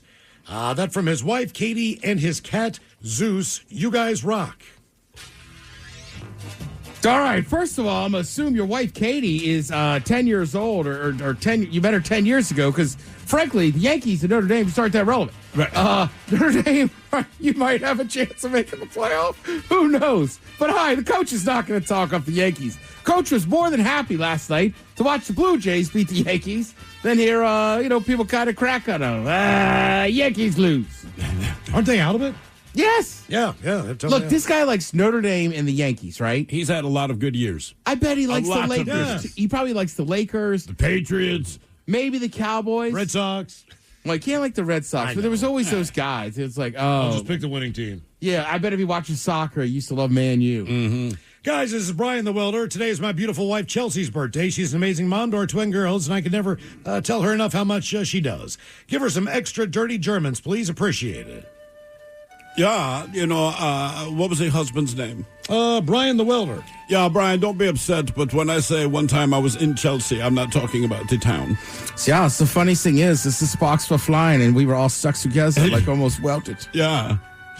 But y'all just want to give a birthday shout out to my best buddy, G-Dub.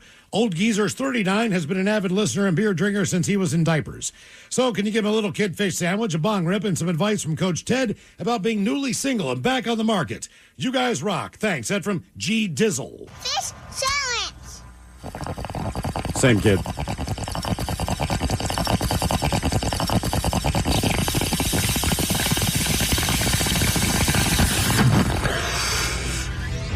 All right, you're back on the market. First of all, shoot or shoot.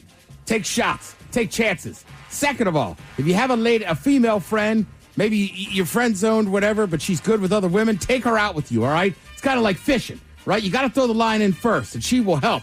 Other than that, I would also say try something new. You never know. You might meet a chick somewhere random that you never thought about going to. But Charles, I turned 41 today, and since I'm the only one here that listens to the show, it falls on me to request my own birthday shout-out. So can I please get some dad jokes for Miles, a Smell It, and Aussie Ted, talking about his favorite song, Mambo No. 5. Cheers, guys. That from Sean in England.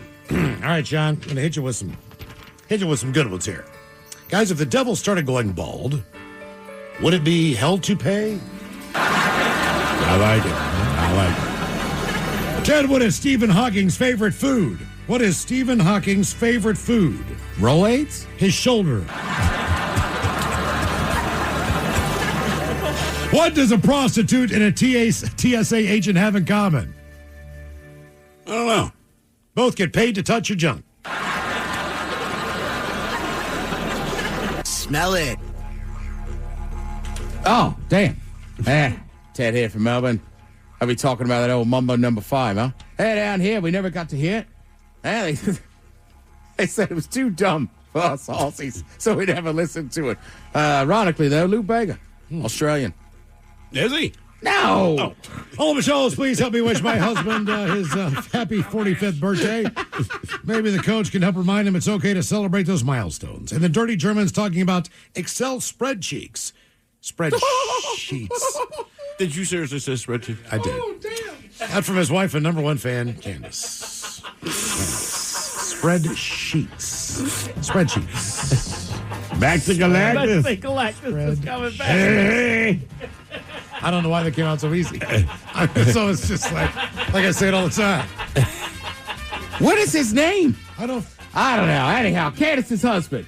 Let's see, you're turning 45, man. It's a big year. A lot of people are throwing blowout parties for it because a lot of people couldn't celebrate 40 proper fashion because of a goddamn pandemic. So you better go out this weekend, live it up, and enjoy it, man. You're 45.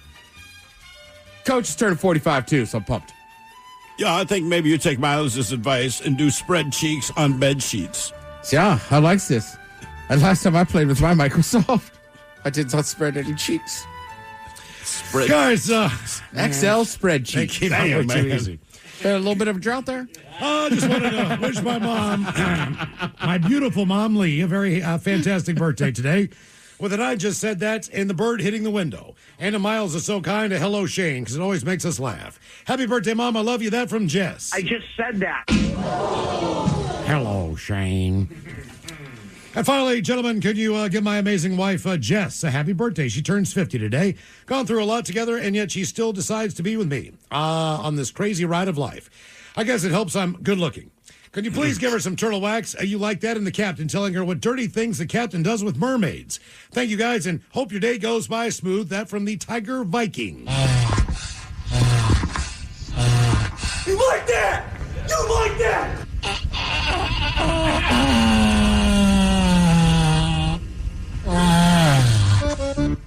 Ooh, well, ahoy there, and happy birthday. You know, the old Capitan doesn't like to kiss and tell, but obviously word's got out that I've spent some quality time with some mermaids, as you like to call them.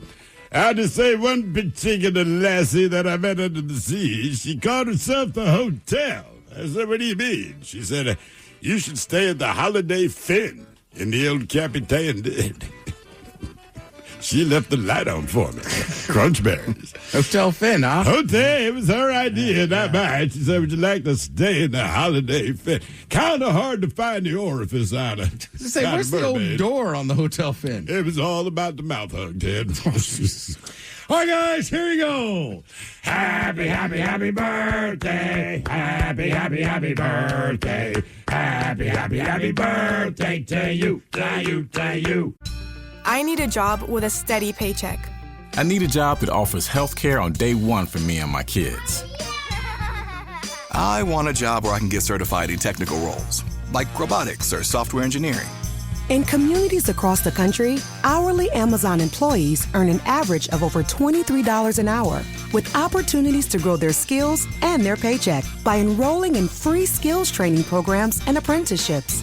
Learn more at aboutamazon.com.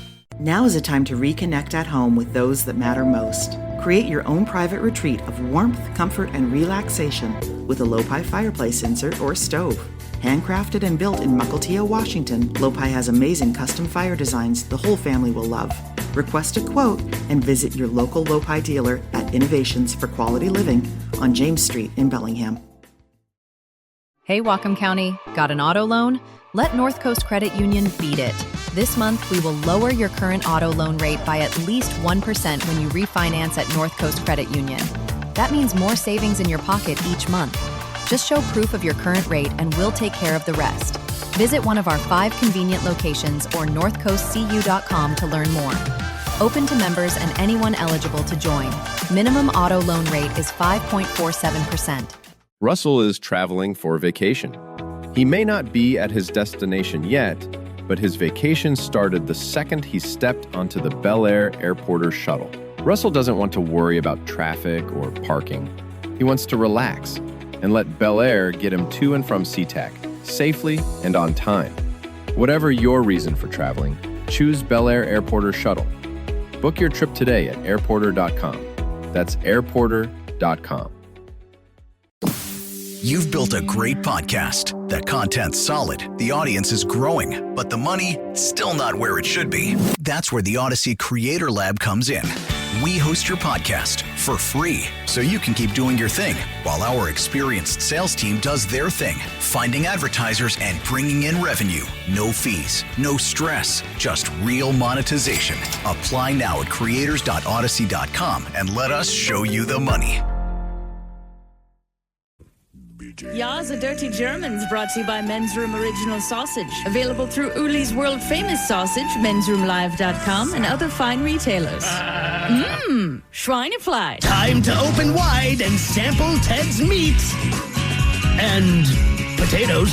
Now, here's your host, head chef of the Men's Room, the Ted Nugent. Head chef in the house. Thank you, folks. Thank you.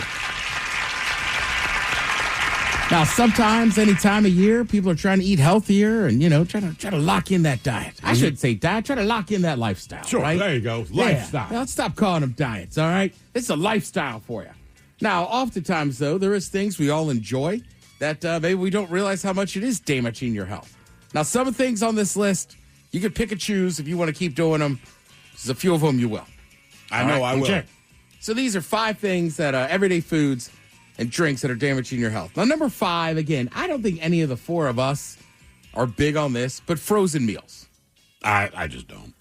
Right. That doesn't shock me. The occasional pot pie. That's about it. Right. Like, it's not that I want a frozen pizza or something. A frozen pizza, we had one earlier. You're right. So a frozen pizza, every once in a while steal the kids' chicken nuggets, but that's about it. Does a frozen pizza count as a frozen meal? When I think of frozen meal, I think Hungry Man. You don't think of it that way, but it is. But see, I'm with Miles. I think they're talking more about frozen meals, like your lean cuisine, Like if your you went stove to first. a take and bake place and brought it home and froze it, and then you just baked it later. Okay, that's different, though. It's You're not taking a prepared pizza to out be of the frozen, freezer. but that's not the Because process. these are right? made specifically to be frozen, which But I means that think there's different things in them. There is. kinda- You know what? I'm the head chef. Miles, you're correct. Frozen pizza, not say there's frozen meal. I don't think so. Full and rank. Yes. Step right. down. You see those stripes? They're up and down, son. There's no stripes. There's not. But if there were, Yeah. I don't see any stripes, head chef. Wow. I'm not in the military. That's kind of a military reference. you don't even wear Adidas. We can't even look at your shoes in there. You know? Come on, man. See that swoosh? What rank would you be with Adidas? 3 stripes? Sergeant. Is that sergeant? Right, but I think if they're 3 up, 3 down, it means you're enlisted. If they're just 3 across, So OCS. Adidas are sergeant shoes.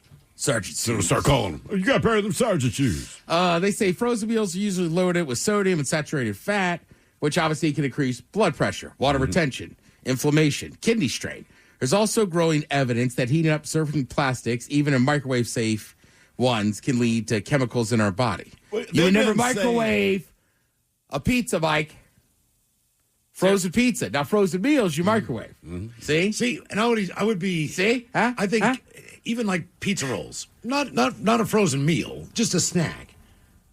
Just for sake of argument, I think. Now, those you Let's just say we're talking about, like, I'm not like making. you're eating, there's the Stouffer's ones, there's the lean. So a lot of times, like, the people found out the hard way, and lean cuisines are delicious, but they were like, oh, it's not that many calories or carbs. It's like, right. But there's a lot of other things. You got 2 days worth of sodium in Correct. there. That's why you're laying in bed at night sweating. But that's how they advertise it.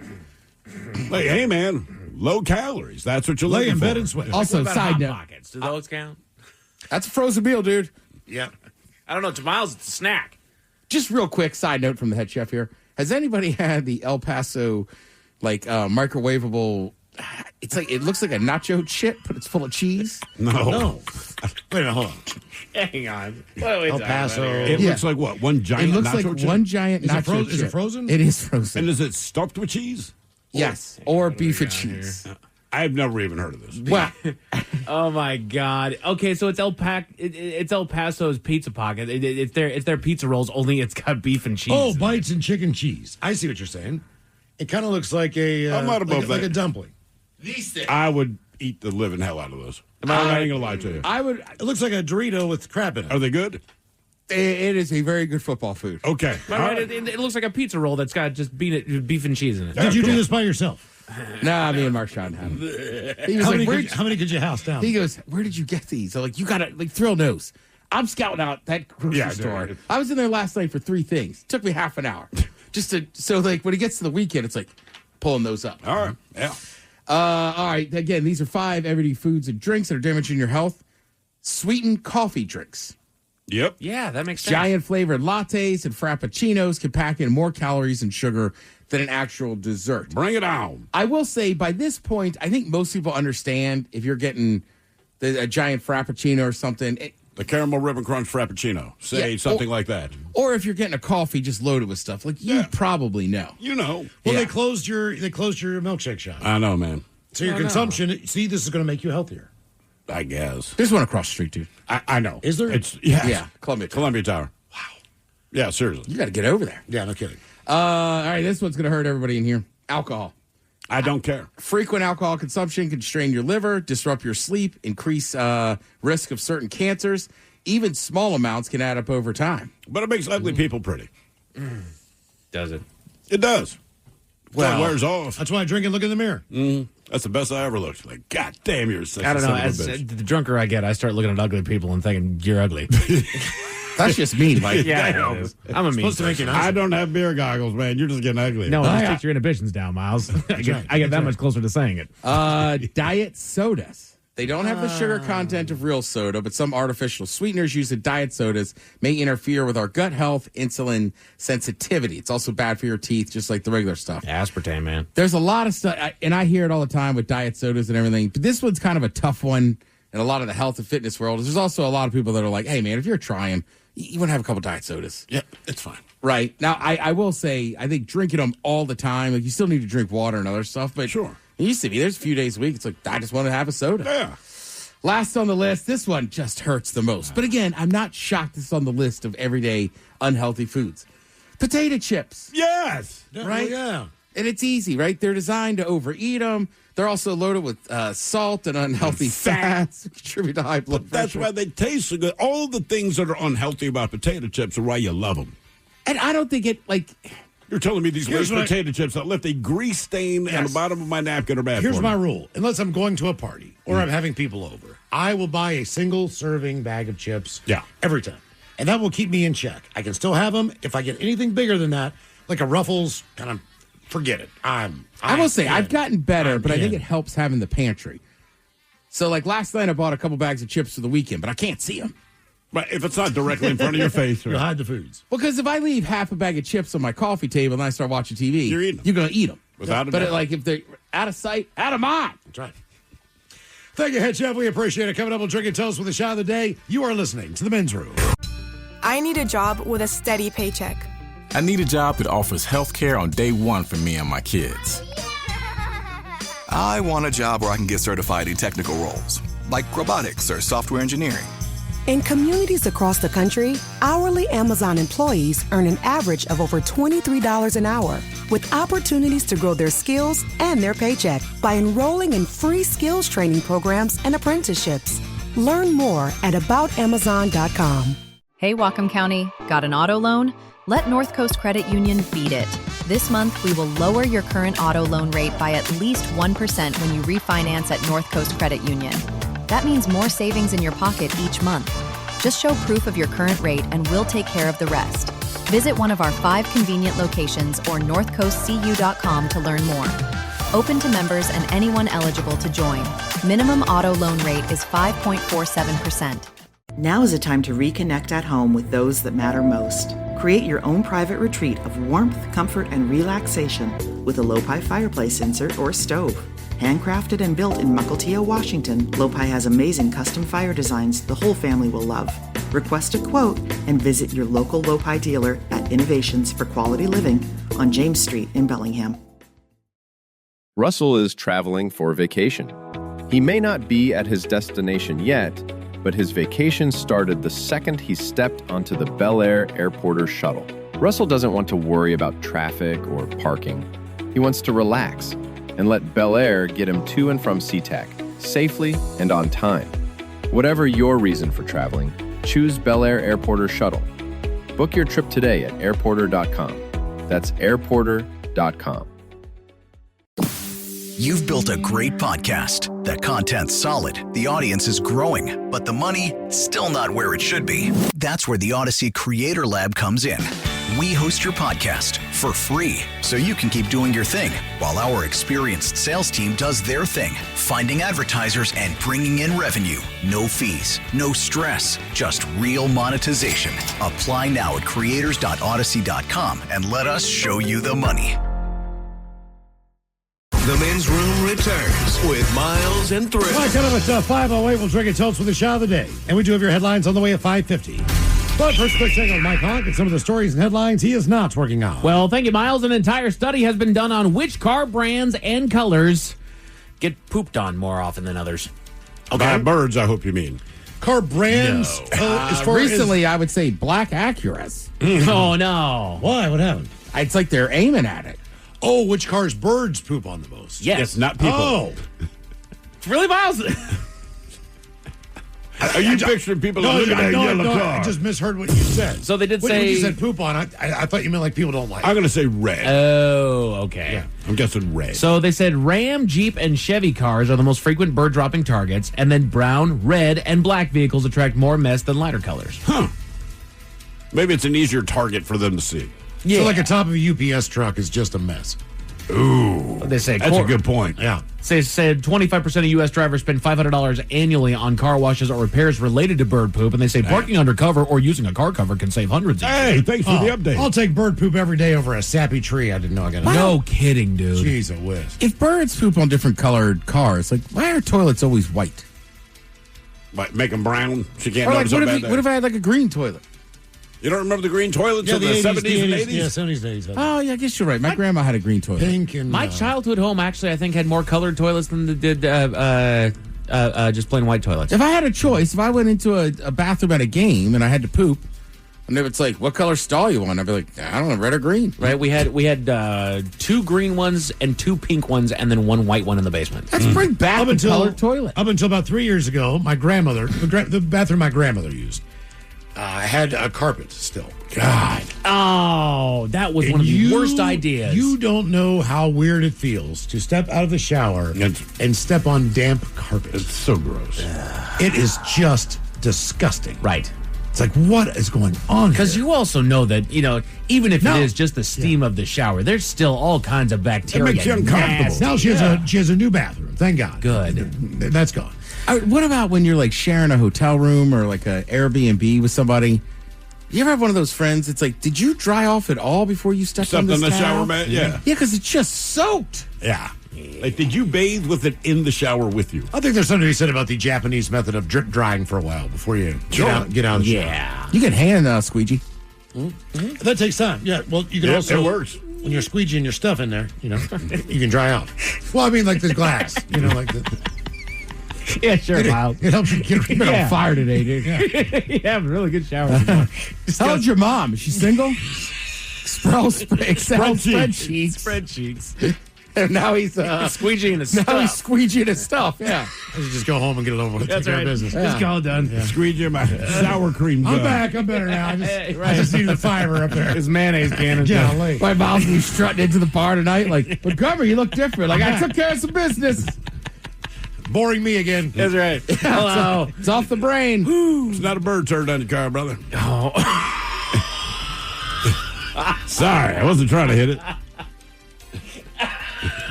Call it collateral damage. Sorry, man. Due to recent attacks, Japanese cities are being forced to relax their laws on shooting bears. Why? Well, because they're attacking people. Because people are getting attacked by bears. Okay, well, yeah. Yeah. Like I see. So now it's like, go ahead, shoot them. Yeah, exactly. Which I'm sorry, I don't care about the law. If a bear's coming at me and I got a gun, it's coming down. I'm going to shoot the bear. Right. My issue is how many of us, though, have like a 44? Like, you need a big weapon to take down a bear. Well, it's like... If I got a slingshot, I'm firing that thing. So It's like, whatever you do. It seems to be more in northern Japan, and they're just attacking people, which is unusual. I don't know what the deal is. I've read 2 or 3 stories lately. It's probably that Harvest Moon. Maybe that's like Japanese What is it, food. black bear, brown bear? What do they got? A Japanese bear. It is a Japanese bear? Yeah. Huh. I think it's black bear. Black bears are everywhere. Yeah. Really? Mm-hmm. Oh, yeah. Huh. You can find them in jungles. Forests. Are you selling them? Or Deserts. You can find it in forests. You can find it in the jungle. We got black bears. You can find them in Japan, They're all America, the South. Think about it. They're all over Florida. Right there They're in all over Florida. Maine. They're up here. Yeah. In the middle of the ocean. You're right. You're right. I know 3,000 feet. They can live anywhere. Damn black bear. They just can't live in Arizona. Bitch. What do I got to do to put you in a black bear today? He just got a little scuba gear down there. I'll be damned. It's a black bear. They swim. There's one on the space station right now. I was on an Alaska flight last week, so I went up 35,000 feet in the air. And there he is sitting first class. It's amazing, though. Some people just don't care. There's videos of bears walking up to people and they just stop, and the bear doesn't bother them or anything. Right. I've seen videos of bears at campgrounds in Maryland. the guy's like, shoot. Here, have some Old Bay chips. I'm amazed by those people. The grizzly bear that lumbers in. Hey, bear. Well, Hey, I bear. would say about the grizzly bear, but Yeah, jeez, I wish. Households in the UK are being told to delete their VPNs as thousands have had their bank accounts drained by them. Damn. Yeah. What's a VPN again? The something with your computer. Yeah, I don't know. Yeah, I'm not positive. It's a way. Vippin'. It's a way to browse without them knowing where your location is. I guess. You have a VPN? Something to that degree, I believe. Because they're mainly used for like streaming and whatnot. So if you I've tried to switch mine before, because like you can't get. I love my Xfinity, but like you can't get it in other countries. So it's like change your VPN. I'm like, how am I going to do that? Right. When you get, especially like cell phones or whatever. Okay, all you need to do. I'm like, stop right there. I'm already lost. I literally today on the phone said to 2 different women, because there was 3 of us on this phone call, and I said, please just talk to me like I'm a child. Oh, you were saying that, right? that's your fetish, though. Who randomly talks to 2 and Okay, Mr. Smith. Tina, Tanya, it's me. That's a good boy. Yeah, she can. She may have misread that. Okay, Mr. Smith. Which what one's I'm got gonna the need you to feather? do, Here comes the airplane. me. change your VPN. What's up, Bees? We can text you to set it up. Thank you. Yeah. Time to put your thinking caps on, boys. Time for the Merriam-Webster word of the day. It's a D word. Yeah. That refers to force or threats meant to make someone do something. It is a Demand. Demand. Good guess, but no. It refers to force or threats meant to make someone do something. Force That's or not demand. threats? Yep, and it's a D word. And I will say it is almost Directive? It is almost exclusively used with another word preceding it. The word is under. Duress. Duress. Under duress. Yeah. There you go. Hint, dude. Yeah, I got you, man. Text it to you, Ted. Give me hint. Ted need hint. Chinese officials have confirmed that their solar panel projects are irreversibly changing their desert ecosystems. And basically, they were saying, like, stuff's growing out there again. I like how they bring it up. It's irreversible, so we figured we'd let you know. Right. There you go. If you don't like it, bad news. If you do like it, cool. Which I understand, like, irreversible and ecosystem are two things that are like, oh, crap. But generally not great. You're in the desert, and things are starting to grow again because of this. But does that mean it's good? I mean, like, to us, It's a desert. Do we need to protect the desert? That's all I'm saying. I don't know. Like, I'm sure that maybe this audio will, be a part of a documentary later on, like, these guys didn't know how important the deserts were. Well, you got to think about it like this, right? And obviously, they're not growing things at the level that it matters, but most of the Bahamas, all right, is made up of sand from the Sahara. Oh, okay. Because it blows around the earth and it lands there. So believe it or not, that most of the Caribbean, right? So, and I'm not particularly worried about this, but I'm saying if you were to, terraform the desert, as it were, make it all green, well, the Bahamas would suffer. That's why it's white so sand that's what beaches. I mean. Like, there's Is it certain leaving the things- Bahamas? What? Is the sand leaving the Bahamas? Well, it wouldn't grow, it would erode away. So while the water's eroding it, it gets replenished. Yeah, I'm just saying. It goes like that. While exercise is good for you, it can sometimes have some drawbacks. And lucky for you guys, I can tell you what it is. The Men's Room Top 10. The exercise part. Yeah. The Men's Room Top 10. So this comes to us via one of my favorite websites, studyfinds.org, and it is weird ailments that exercise can trigger. All right. Weird ailments that exercise I'm going to can use all of these as an excuse say hip to stay flexor. lazy. So first off, they say metallic taste. Some people find that when exercising, they get a metallic taste in their mouths. This is caused by Dorothy had that after she met the Tin Man. Oh. This is caused by the increases in heart rate and blood pressure that occur when we exercise over prolonged periods. This increased pressure can cause small, delicate blood vessels in our nose to rupture. Oh, I thought that was just drinking. I'm sorry, I thought you said oil. What was the Tin Man's issue? Needed a heart. Oh, yeah, I know. Hot. Yeah. I thought I'd get down to it. He didn't say oil, he said oral. Oh. Everyone. Superb. Turn your heart on, bud. Heart on. Heart on. Yeah. Heart. He said heart. As soon as you said it, Mike, I was like, no, just move along. Move along. Weird ailments that exercise can trigger. Miles knows this. Bleeding from the anus and nipples. Oh. The anus is the new one. Yeah, right? The nipples I knew about. So exercise can also cause bleeding from other unexpected places. For instance, long-distance running can induce bleeding from the anus, which is caused by changes to how blood flow is distributed in the body during exercise. But why does your body think, hey, let's bleed out the butt? At rest, gastrointestinal tract receives about 25% of the blood from the heart, but during exercise, this drops by about 80%. As more blood is delivered to the muscles, heart, and lungs, this causes short-term lack of oxygen to the gastrointestinal tissues. But when blood flow returns to normal after a run, the increased flow can damage the gastrointestinal tract's tiny blood I'm vessels. almost pretty sure, too, it's more common in men to bleed from the nipples because we're not wearing any protection. Right. Like a bra. Yeah, we don't have we don't wear sports sports bras. Yeah. That's why women call us nipple bleeders. Exactly. Oh, dude, if you sit at the finish line of like a 10K, Yeah. just watch. I mean, some of the guys coming in will definitely be bleeding. Oh, I'm definitely headed Half there. marathon without question. Men with bloody nipples, that's one of my porn thumbnails. Rashes shows up on the list. When we exercise, Jesus. we sweat. This is our body's natural way of cooling off. But dead skin cells, dirt, and microbes can all cause this sweat to become trapped in the pores beneath the skin's surface, and this can lead to heat rash, an itchy, prickly, or stingy sensation in the skin. It typically disappears on its own. It can be prevented by wearing looser clothing during workouts, exercising in a cooler environment, And not exercising. or applying cool compresses to the skin after a workout. Yeah. There's been times, where I'm getting into running and then all of a sudden, I get a little chafing going on, and a little rash going on, and Man, when I was in high school, we called it chub rub. yeah. You ever bleed out your butt? No, thank God. You ain't running far enough. I about to say, There's a whole group You will of- run till you bleed out your butt, son. Mike, I used to have to get a tongue depressor of strawberry ointment for 2 a day.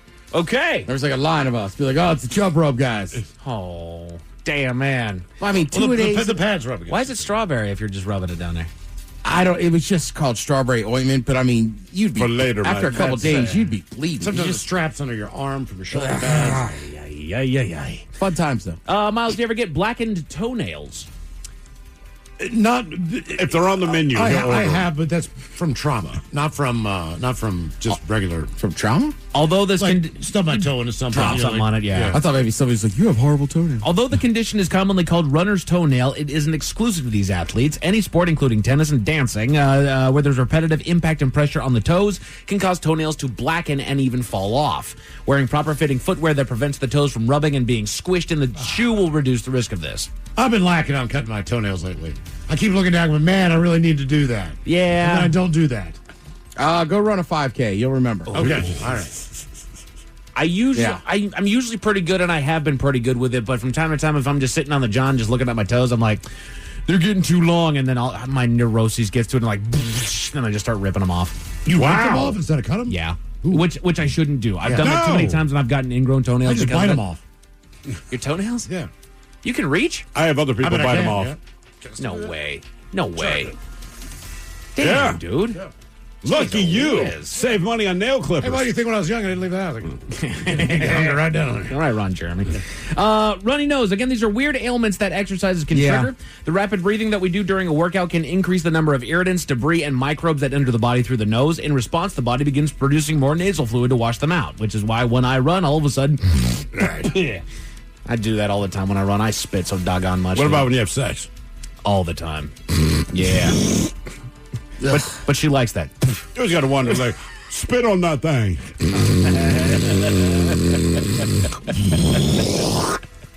If that's the... Does that change it? Okay. Yes. If that's her wind-up. In that moment, like, oh, hey. All right. Dial it back, man. That's too much.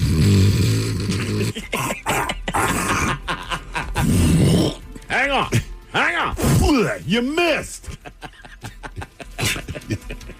God damn it. Please hit the target. It's too small. Red eyes. Heavy lifting or straining during a workout can potentially cause structural damage to the eyes. When we strain, it spikes our blood pressure, and this pressure can cause the small vessels in the whites of the eyes to rupture. This is called subconjunctival hemorrhage. You stone man? No, just went to the gym. Yeah. The result is a small spot of blood in the white of the eye. Thankfully, the condition is not painful and typically doesn't affect the vision. It usually heals in a couple of weeks. Is this like when you sneeze too hard, or when you're probably there's been a night or two where maybe I drank too much and prayed to the porcelain god, and then I woke up like, damn it. You know, as far as exercise go in your eyes, if you're really good at basketball, your eyes turn yellow. Yeah. I know an ailment. I have circumstantial evidence to back me up on That's this. right. That was kind of amazing. Like, why are they so yellow? Yeah, and the whole time he's smoking cigars, drinking liquor, and it's like nothing to do with that. I think it's tequila that does it. Really? Yes. Okay. I like tequila. Me too. I don't think you drink as much as Michael Jordan. Yeah, Clearly. that's fair call. Yeah. That's fair call. Then we'll leave you with this last weird ailment that exercise can trigger. Miles, you're gonna love this, buddy, especially with the way that you're on a roll today. They call them coregasms. For some people, exercise can induce sexual pleasure. And exercise induces maybe orgasm exercise. or a coregasm. Hockey players have Bobby orgasms. While abdominal and core muscle exercises are common triggers, they aren't the only exercises that can induce Captain one. America had a Thorgasm. Oh, some people have reported experiencing Salesmen them have while door-to-doorgasms. cycling, weightlifting, running, doing yoga, or even walking. I had a fantastic Thorgasm. Shocking, women tend to experience them more than men, but this isn't known how much more common it is than studies are limited. Four on the floorgasm. Oh, damn, dude. This was a bad day to wear sweatpants. Cold sorgasm. A person's unique anatomy, as well as their physical, physiological, and mental state, all likely play a role in whether or not a coregasm occurs. You ever had wild borgasm? The feel-good neurotransmitters released by exercise are also recognized to be orgasm accelerators, so these probably are also The playing a role. Orgasm Accelerator. Generals I have want that to be my nickname. Generals have orgasms. Is that the new video game? World of Orgasm. World of Orgasm. Oh, no. Oh, no, he brought out the chowder cannon. Switch to the sour cream gun. A couple in South Carolina are causing 911 distress calls because of their Halloween display, Miles. Why is that now? Tell you about it at 5:50. Thank you, sir. Headlines are coming up at 5:50. In the meantime, have we made it to drinking time? Somebody out there deserves to be recognized. And the men's room knows just who it is. So to you, we say, bottoms up, sailor. You're the toast of our shot of the day. Drink time it is, and as usual, we head to the drink desk and Steve at Thrill Hill to find out who we're toasting. Yes, indeed. Today we chose a 27-year-old man in Somerset, England. Now, authorities are looking for him after he violated his parole conditions. Naturally, he disappeared. So local police, they asked the public's help to look for him. And a lot of people, they had leads, and that's when the police decided they're going to add some additional information, including his physical appearance. All right. He is a white male. He is 5'4" tall. He has a slim build with light brown hair and a beard. And they realized they needed to add the physical description because the suspect's name is Morgan Freeman. Oh. So, of course, like any good-natured people, when you say, hey, we're looking, and apparently this guy is, like, known in a lot of different counties. So they just put out this thing asking for help to locate Morgan Freeman. You can assume the kind of response they got. So they said, okay, this is what he looks like. Did you see who else got busted today or yesterday, too? No. Gordon Ramsay. Really? Yeah. For what? Grooming. Oh. Yeah. What? Not that Gordon Ramsay. Oh, jeez. But that's our point. Like, you don't want anyone with your name. There's a hair on my sandwich. Yeah. Yeah, it's like gay porn stars to kill people, Steve Hill. Okay. I see what you did there, Tedesman. It's a real story. It is. He stabbed his roommates, went on the run from the cops, ended up at the Hollywood Hills Sun, and then jumped off, I believe. Right. Like, this was like an all-day thing. They kept updating it. And I'm like, why is his name Stephen Hill? Jesus. Yeah. Cool. So we poured this booze, and he was a black dude. So we pour this booze, and we drink this booze because we think it's yummy. Yummy. So over the tongue and down the throat to party in our tummies. Down the hola, bichola. All right, let's get a contestant on the line now for Profile This, 206-803-ROCK. Profile This is next. To remind you that 60% of sales on Amazon come from independent sellers, here's John from Devil Dog Pet Company. We run our family business from Sterling Heights, Michigan, but we can reach customers all over the country thanks to Amazon. Good boy. Shop small business on Amazon. If you have a podcast and want to monetize it stress-free, you need the Odyssey Creator Lab. We'll host your podcast for free, and our experienced sales team brings in the advertisers and the revenue. Easy. Apply now at creators.odyssey.com and let us show you the money. When the lows of bipolar depression feel dark, Caplyta is a chance to let in the light. Caplyta lumateperone is available by prescription only and can be taken alone or with lithium or valproate. Unlike some medicines that only treat bipolar 1, Caplyta is proven to deliver significant symptom relief from both bipolar 1 and 2 depression. And in clinical trials, movement disorders and weight gain were not common. Caplyta can cause serious side effects. Call your doctor about sudden mood changes, behaviors, or suicidal thoughts right away. Antidepressants may increase these risks in young adults. Elderly dementia patients have increased risk of death or stroke. Caplyta is not approved for dementia-related psychosis or for people under 18. Report fever, stiff muscles, or confusion, which may be life-threatening, or uncontrollable muscle movements, which may be permanent. High cholesterol and weight gain may occur, as can high blood sugar, which may be fatal. Monitoring is recommended. These aren't all the serious side effects. Most common side effects include sleepiness, dizziness, nausea, and dry mouth. Ask your doctor about Caplyta. Visit Caplyta.com or call 888-252-4824. To remind you that 60% of sales on Amazon come from independent sellers, here's John from Devil Dog Pet Company. We run our family business from Sterling Heights, Michigan, but we can reach customers all over the country thanks to Amazon. Good boy. Shop small business on Amazon. North Coast Credit Union is keeping things simple with free checking for everyone. That means fee-free ATMs, overdraft protection, online banking, mobile deposits, automatic bill pay, and more, all without monthly fees or transaction limits. Managing your money shouldn't be complicated. That's why North Coast Credit Union is keeping it simple. Visit one of our 5 convenient locations or northcoastcu.com to learn more. You've built a great podcast. The content's solid, the audience is growing, but the money, still not where it should be. That's where the Odyssey Creator Lab comes in. We host your podcast for free so you can keep doing your thing while our experienced sales team does their thing, finding advertisers and bringing in revenue. No fees, no stress, just real monetization. Apply now at creators.odyssey.com and let us show you the money. The Men's Room presents Profile This. And Stephen Throwhill, could you please tell everyone how Profile This is played? Oh, sure can, Miles. It's a simple game where we share with you a real-life news story, something that happened right here on planet Earth. Earth. And as you listen to the story, based on the stereotypes you believe to be true of people and the decisions that people make, we'll ask you what it is you think makes the story a story. Hello, Jason. Welcome to the Men's Room. Hola, bitches. Hola. All right, Jason, you understand how this here game is played? Yes, sir. Fantastic. You have your choice today of one of three categories. Today we have Bite Me. In other words, what did someone find in their food? Animalize This, where you guess the animal responsible for causing the problem. And finally, today we offer you Seriously, where you guess the petty conflict that led to violence. Oh, let's go with Seriously. I'm as mad as hell. I'm not going to take this anymore. In this case, we go to a cruise ship. Carnival Cruise passengers were caught trading punches in an absolutely wild brawl. Now, the fight went down in the early hours last Monday morning as the ship was en route to Miami on the final day of the cruise. Now, in a video, a large group is seen throwing haymakers at each other, with some hitting the floor, others getting wrapped in headlocks. Now, security tries to defuse the melee, but has no luck, with one guard even running out of the brawl and grabbing his radio.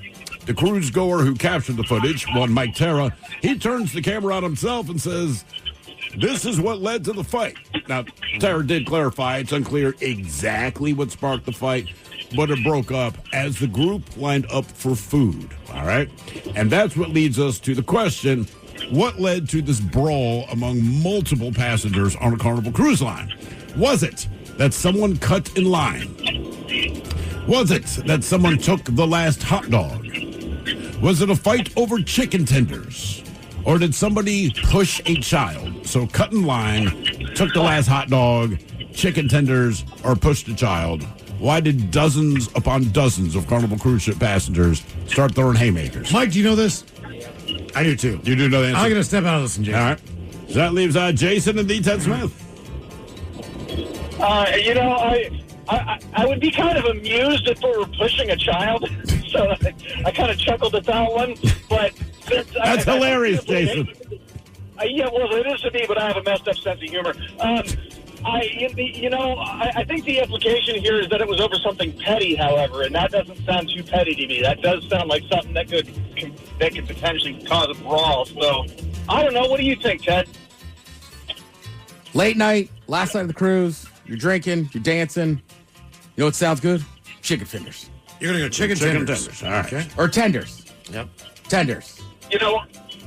I'm gonna go with Ted on this one. I'm gonna pick chicken tenders. Final answer. Chicken tenders as well. What was the fight over? Someone cut in line, took the last hot dogs, chicken tenders, or push a child? We'll find out next. That was a tease. You are listening to the Men's. To remind you that 60% of sales on Amazon come from independent sellers, here's John from Devil Dog Pet Company. We run our family business from Sterling Heights, Michigan, but we can reach customers all over the country thanks to Amazon. Good boy. Shop small business on Amazon. Now is a time to reconnect at home with those that matter most. Create your own private retreat of warmth, comfort, and relaxation with a Lopi fireplace insert or stove. Handcrafted and built in Mukilteo, Washington, Lopi has amazing custom fire designs the whole family will love. Request a quote and visit your local Lopi dealer at Innovations for Quality Living on James Street in Bellingham. People in Whatcom and Skagit County have been choosing North Coast Credit Union for 86 years. But they're not just choosing a credit union. Our members are choosing to support local businesses. They're choosing lower fees and loan rates. They're choosing to take ownership in their communities. Membership is open to anyone who lives, works, worships, or attends school in Washington. Visit one of our 5 branches or northcoastcu.com to see why North Coast Credit Union is the obvious choice. Category is seriously on Profile This. Cruise passengers were involved in a large fight on the last day of their voyage. That is correct. Question is, why was there a fight the last day of the cruise? Is it because someone cut in line? Someone took the last hot dog? Was it a fight over chicken tenders? Or did someone push a child? And Jason, that's the question that we posed to you. We got to know you a little bit, that you were deeply hoping that the answer would be that someone pushed a child. I mean, I don't know if I was hoping that. No, I'm going to go ahead and say you were hoping. You're hoping like that's the answer, because as you put it, that's funny. But you also said chances are this fight happened over something more trivial, so you acknowledge that pushing a child, perhaps not trivial, but it is funny. However, you ended up agreeing with D. Ted Smith, and you went with chicken tenders, which is very stupid and very correct, sir. Yes. I'm not sure. So what was it about the chicken tenders that led to this fight? Was it that he just films it and then just spins it and goes, this is over chicken tenders? Mm-hmm. But we're not there's sure. No explanation What, okay. I'm guessing people took, maybe there's a Taking limit. too many, maybe just like filled up 2 plates. I mean, look, I don't know. I was on the one cruise, and there were some kids, not a lot. And the kids definitely had hot dogs, pizza slices, chicken tenders, and all that. It's impossible to take the last of anything. Right? Once they get low, they replenish it. Yep. Without a doubt. So I'm trying to think, what happened with chicken tenders? I will say this reminds me of a favorite story at the Gorge backstage for Power's old station, right? Yeah. Cube 93, when it was, So back there with our friend Leslie, it's catered by Azels. Okay. Oh, And nice. we're like this VIP section, and there's one piece left. There's this dude next to us, and he just looks down and goes, "You don't have to give it to me because I'm black." Did you take it? Yes. Go look it out, brother. Full disclosure, I wasn't. He was a big man. I was like, go ahead. He's like, you don't have to give it to me because I'm black. And I went, thanks. Okay. Jesus. Now, for all TV news all the time for TV Time with T. And now, because your pathetic life is confined to countless hours in front of a talking box, the Men's Room presents TV Time with Ted. All right, your choices today. You got the Jimmy. Fallon and Kimmel. Seth Meyers. Writers. Stephen Colbert. Or Ted Smith. Is it Ted or is it late night? It is right there. The title is guys have teams and talents and writers help them come up with their monologues each and every night. It is up to you to determine, is this a natural late night joke and from whom, or could it be a The Ted Smith original? Some medical news. A new research shows the urine of a diabetic contains so much sugar that it can be made into whiskey. So next time you get cut off, find a buddy with diabetes. Ted Smith. Fallon. Smith. Nice. Hey, man, pee in this glass for me, bro. I don't serve it anymore, man. Can you pee in this cup? Amazon is adding vending machines stocked with prescription drugs to their medical clinics. So now you can touch the buttons, know when someone very sick touched them right before you. Fallon. Yeah, Fallon. That is Fallon. Amazon is adding vending machines stocked with prescription drugs to their medical clinics. So now you can touch the buttons knowing that someone very sick touched them right before you. In a recent interview with 60 Minutes, Guy Fieri said 24,000 bottles of his tequila was stolen. Sounds like now we know the reason Sammy Hagar can't drive 55. Writers. Seth? Writers. Yeah. Do you know they teamed up for that? I do know. Guy Fieri and Hagar. That's why it was in the joke, man. Oh, I didn't know. I didn't know if most people knew that. In Miles' defense, I knew that. I did not know that's why you put him in the joke. Full disclosure, he had to wait a ton of time. It's been like 15 years where he can get back into the tequila game. Because once they sold Cabo Wabo, right, you know what I mean? They said, like, non-compete. look, like it's like Gazelles. And then Heaven's Sick. Like, they went like, yeah, you can't really do that, you know? Look, if there's a world where Sammy Hagar and Guy Fieri aren't friends, I don't want to live in it. And I don't think there is that world. Right? In any dimension you go to, they are friends. It's the 80th anniversary of the microwave patent. And to celebrate, they had a cake that was scorching hot on the outside and ice cold in the middle. Seth.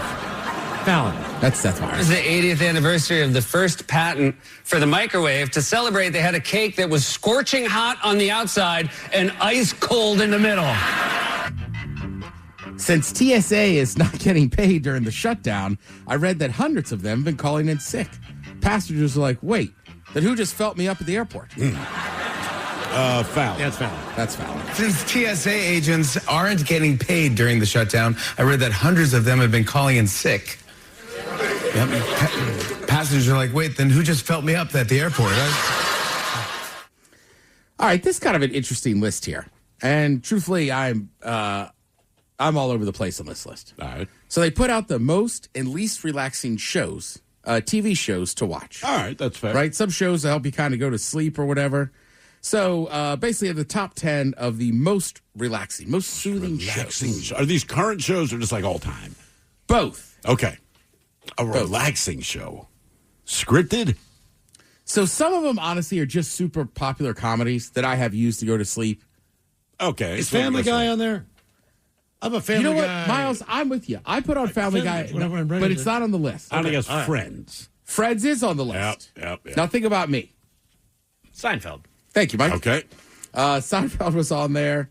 God, I heard the music the other day at my buddy's house, and I knew exactly what the show was. It's a children's show. The theme song's kind of a bop. What, Bluey? Yeah. Is it kind of a bop? I don't know the Bluey theme song. It's a game that they play. It's not bad. Okay. As far as intros go, it's my certainly kids not the never watched that one, so I never heard that one. Yeah. Little Einsteins, I know. Freaking Paw Patrol. Jesus Christ. It is world's all the better than hits. Paw Patrol. Paw Patrol. I remember my kid recently, whatever. He was like, "You didn't like Paw Patrol?" I said, "No." He goes, "Well, why'd you watch it?" I said, "Because you guys wouldn't watch it without me, but you insisted on watching it." And I said, "By the way, you know what that town's problem is?" I go, "What?" I said, "Maybe you don't make a dog your fire chief." I'm just saying, when you let puppies What's the fire chief's name? I remember the dozer was a construction dude. Basically, they look like the village people. Then there's a cop whose name I don't, but all their names kind of lend themselves to whatever it is they did. Marshall, because he's a fire marshal. Exactly. But basically, they're the village people, but they're puppies. Tell you what, you ever watch Bob the Builder? I never did. Never did. Randomly the other day, I watched an episode. Why? Because he can. Thank you, Mike. I don't know. Maybe What did he build? It's not as much that; it's that the other guy's a real a-hole. And it's like I know it's a kid's show, but they were like, "Bob, you don't have like the permits or something." And I'm like, "How's this for kids?" Like permits? I was just getting pissed off, and then Bob had to come in and get his crew. Did you call 811, Bob? They had to like redo the whole thing. Yeah, I don't know. Did they check before they dug? Right. Hey, what was our lady in here for? Yeah, 811. Yeah, I don't think they called. I was very annoyed with the other guy. Damn. And like, how did he get that contract that Bob did? City permits. Calm down, Ted. All right, these are relaxing shows, soothing shows. Clearly, Bob the Builder's not one of them. It's not. That's why it's on in the morning. What's going on out here? Yeah, you got to get your kids all riled up and annoyed with permits and how that guy got it. Half the time, Bob just leaning on a shovel, smoking a cigarette. Yeah. Well, you know why they got that? Because of course he underbid. He's going to do shoddy work. Yeah. His bulldozer's alive, for God's sake. He's hungover. Maybe I was sitting there with somebody's kid. I just remember sitting there being like, I'm going to kill this guy. Yep.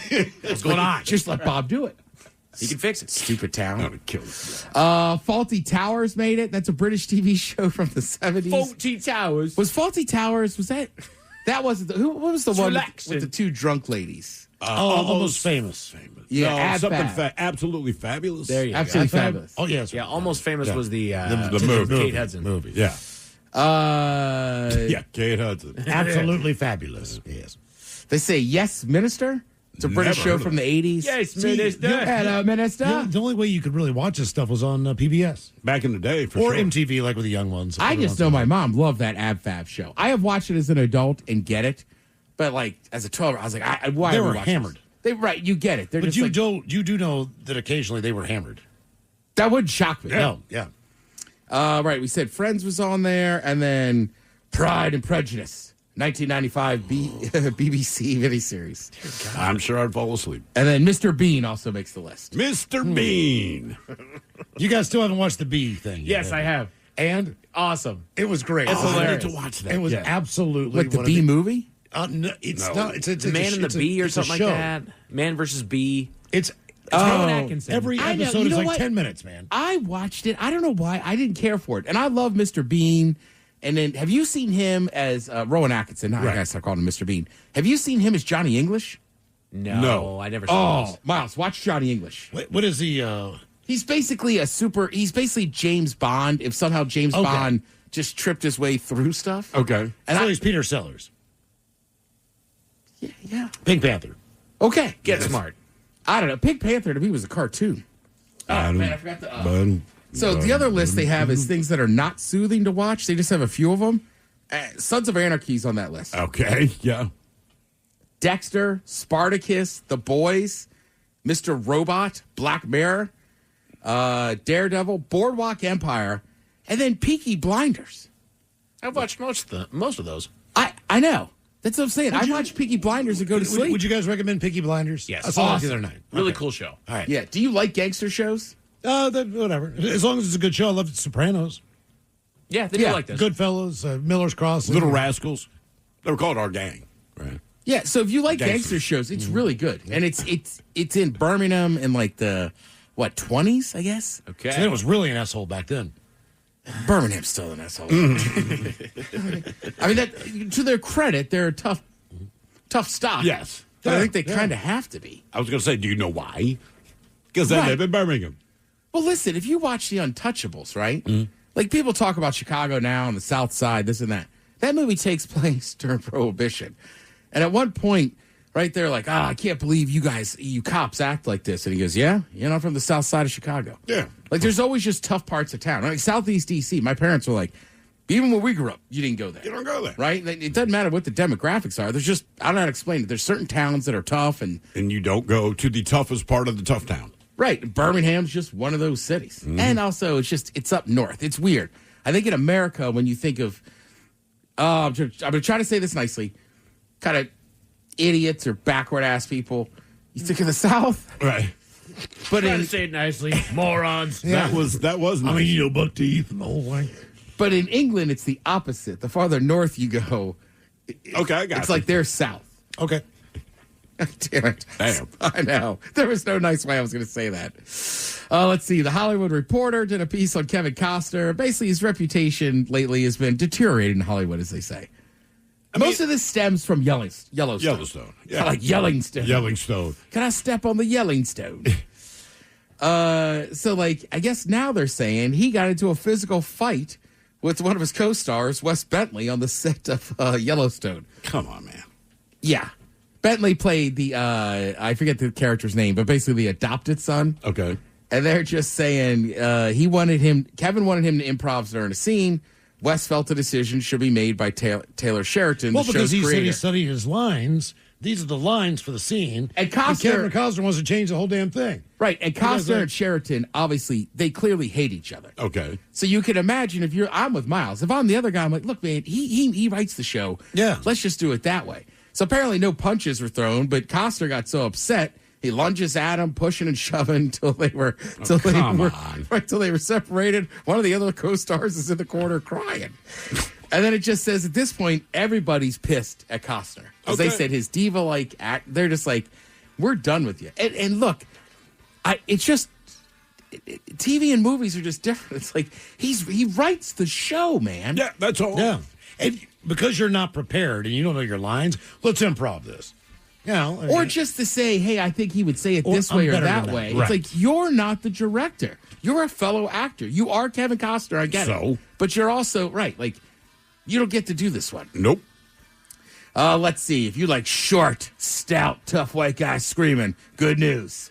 Scatterboo and the Giants are playing the Eagles tonight over on Amazon. That guy just apparently screams all the time. Yep. Thank you, Tim. We appreciate it. You're listening to The Men's Room. Men's Room returns with Miles and Thrill. Now, let's see what's happening in the real world. All right, here we go. Virginia couple walks out of their home and are attacked by a man in a gas mask with a stick. We head to Ohio, where fire trucks are now delivering Domino's pizza, and you can bet it gets there quick. Florida couple gets teenage son a gun before abandoning him on the side of a road. One home's Halloween decorations looks like it's going to explode. At a Utah daycare, they lose a 2-year-old for about an hour and now face a stiff $200 penalty. It's time for your headline. Now, it's time to hit the headlines.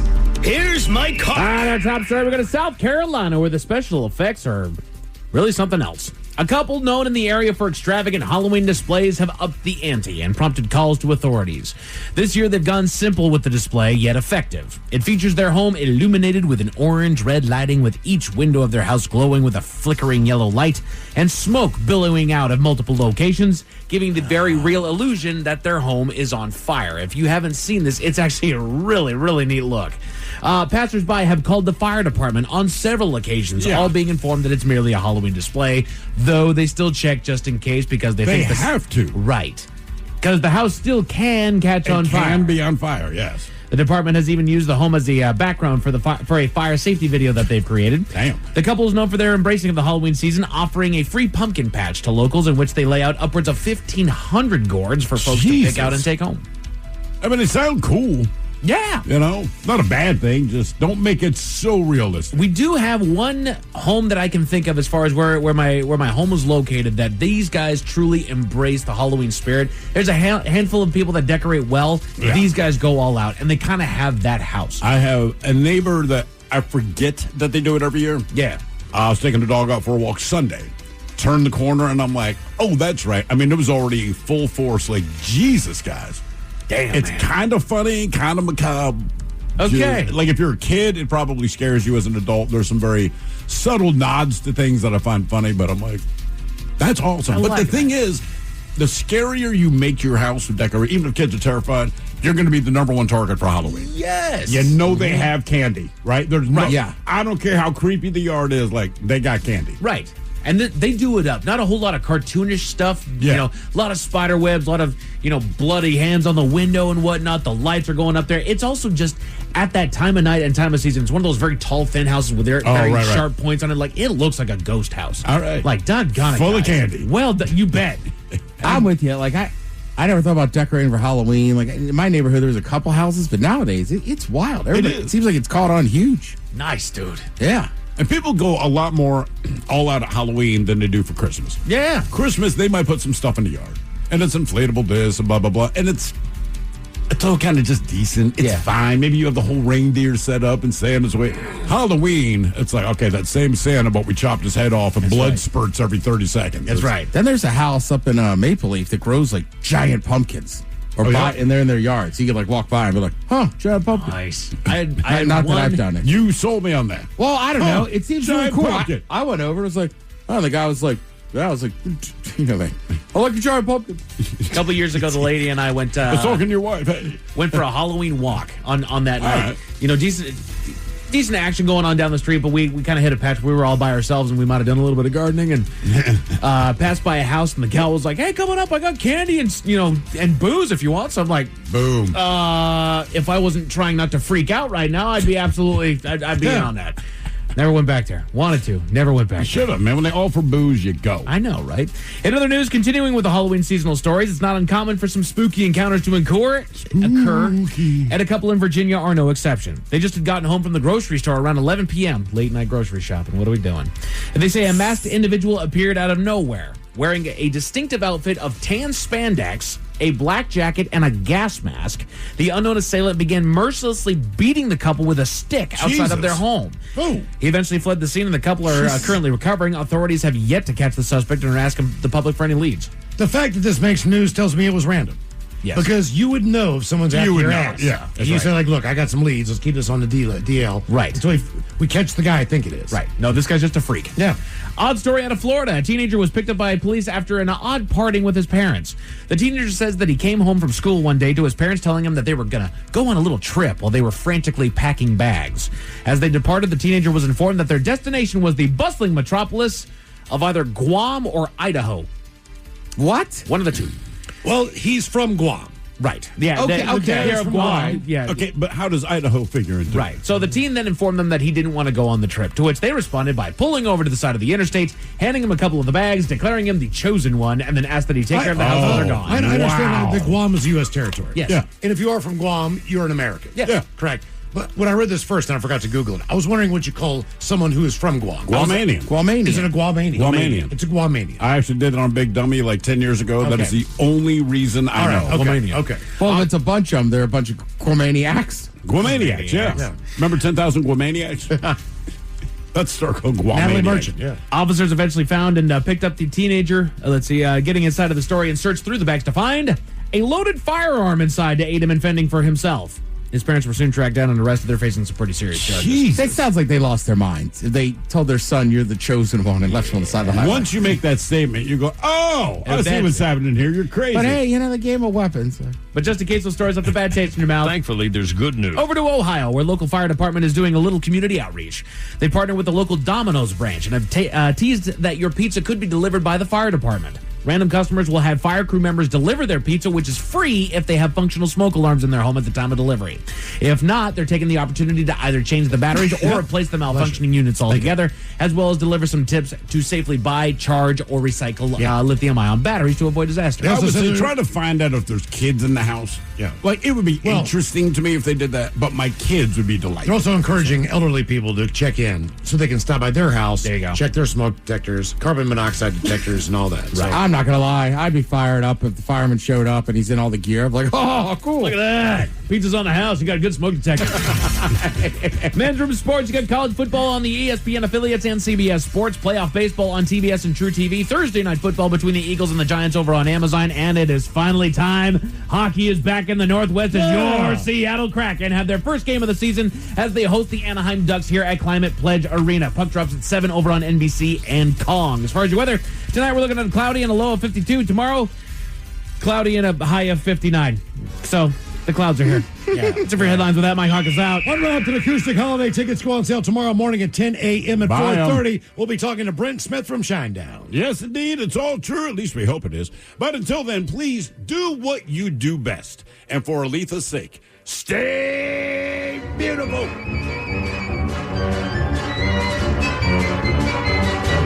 The Men's Room has been taped before a live studio audience. Wardrobe and makeup provided by Mantastic Limited. This has been a presentation of the Men's Room Radio Network. Oh, man! A Double Flush production. I need a job with a steady paycheck. I need a job that offers health care on day one for me and my kids. I want a job where I can get certified in technical roles, like robotics or software engineering. In communities across the country, hourly Amazon employees earn an average of over $23 an hour, with opportunities to grow their skills and their paycheck by enrolling in free skills training programs and apprenticeships. Learn more at aboutamazon.com. September 5th, 2025, Wyden and Kennedy for McDonald's. Ad ID MCWK047325A. Spot title 2025 DD Monopoly Get Your Bag GCM ENG Audio 30. 30 seconds, radio full mix. Mr. Monopoly here. Monopoly is back at McDonald's. Register in the McDonald's app so you're ready to get your bag. 2 ways to peel for a chance to get your bag. Physical peels with select items and digital peels with others to get your bag. Play Monopoly at McDonald's. Ba-da-ba-ba-ba. No purchase necessary. See rules at playatmcd.com for full details and amoe.playatmcd.com to play without purchase. Ends November 23rd, but bonus play ends November 2nd. Monopoly is a registered trademark of Hasbro. Copyright McDonald's. You've built a great podcast. The content's solid, the audience is growing, but the money, still not where it should be. That's where the Odyssey Creator Lab comes in. We host your podcast for free, so you can keep doing your thing, while our experienced sales team does their thing, finding advertisers and bringing in revenue. No fees, no stress, just real monetization. Apply now at creators.odyssey.com and let us show you the money. Throughout history, apples have changed the world. Newton's apple led to the discovery of gravity. William Tell shot an apple off a guy's head for some reason. But now, the geniuses at Fireball are using apples to launch their delicious cinnamon whiskey into a new era. Introducing new Fireball Blazin' Apple. Taste history in the making with Fireball's new flavor, Blazin' Apple. Please drink responsibly. Whiskey with natural cinnamon flavor, 33% alcohol by volume, produced by Sazerac, Louisville, Kentucky.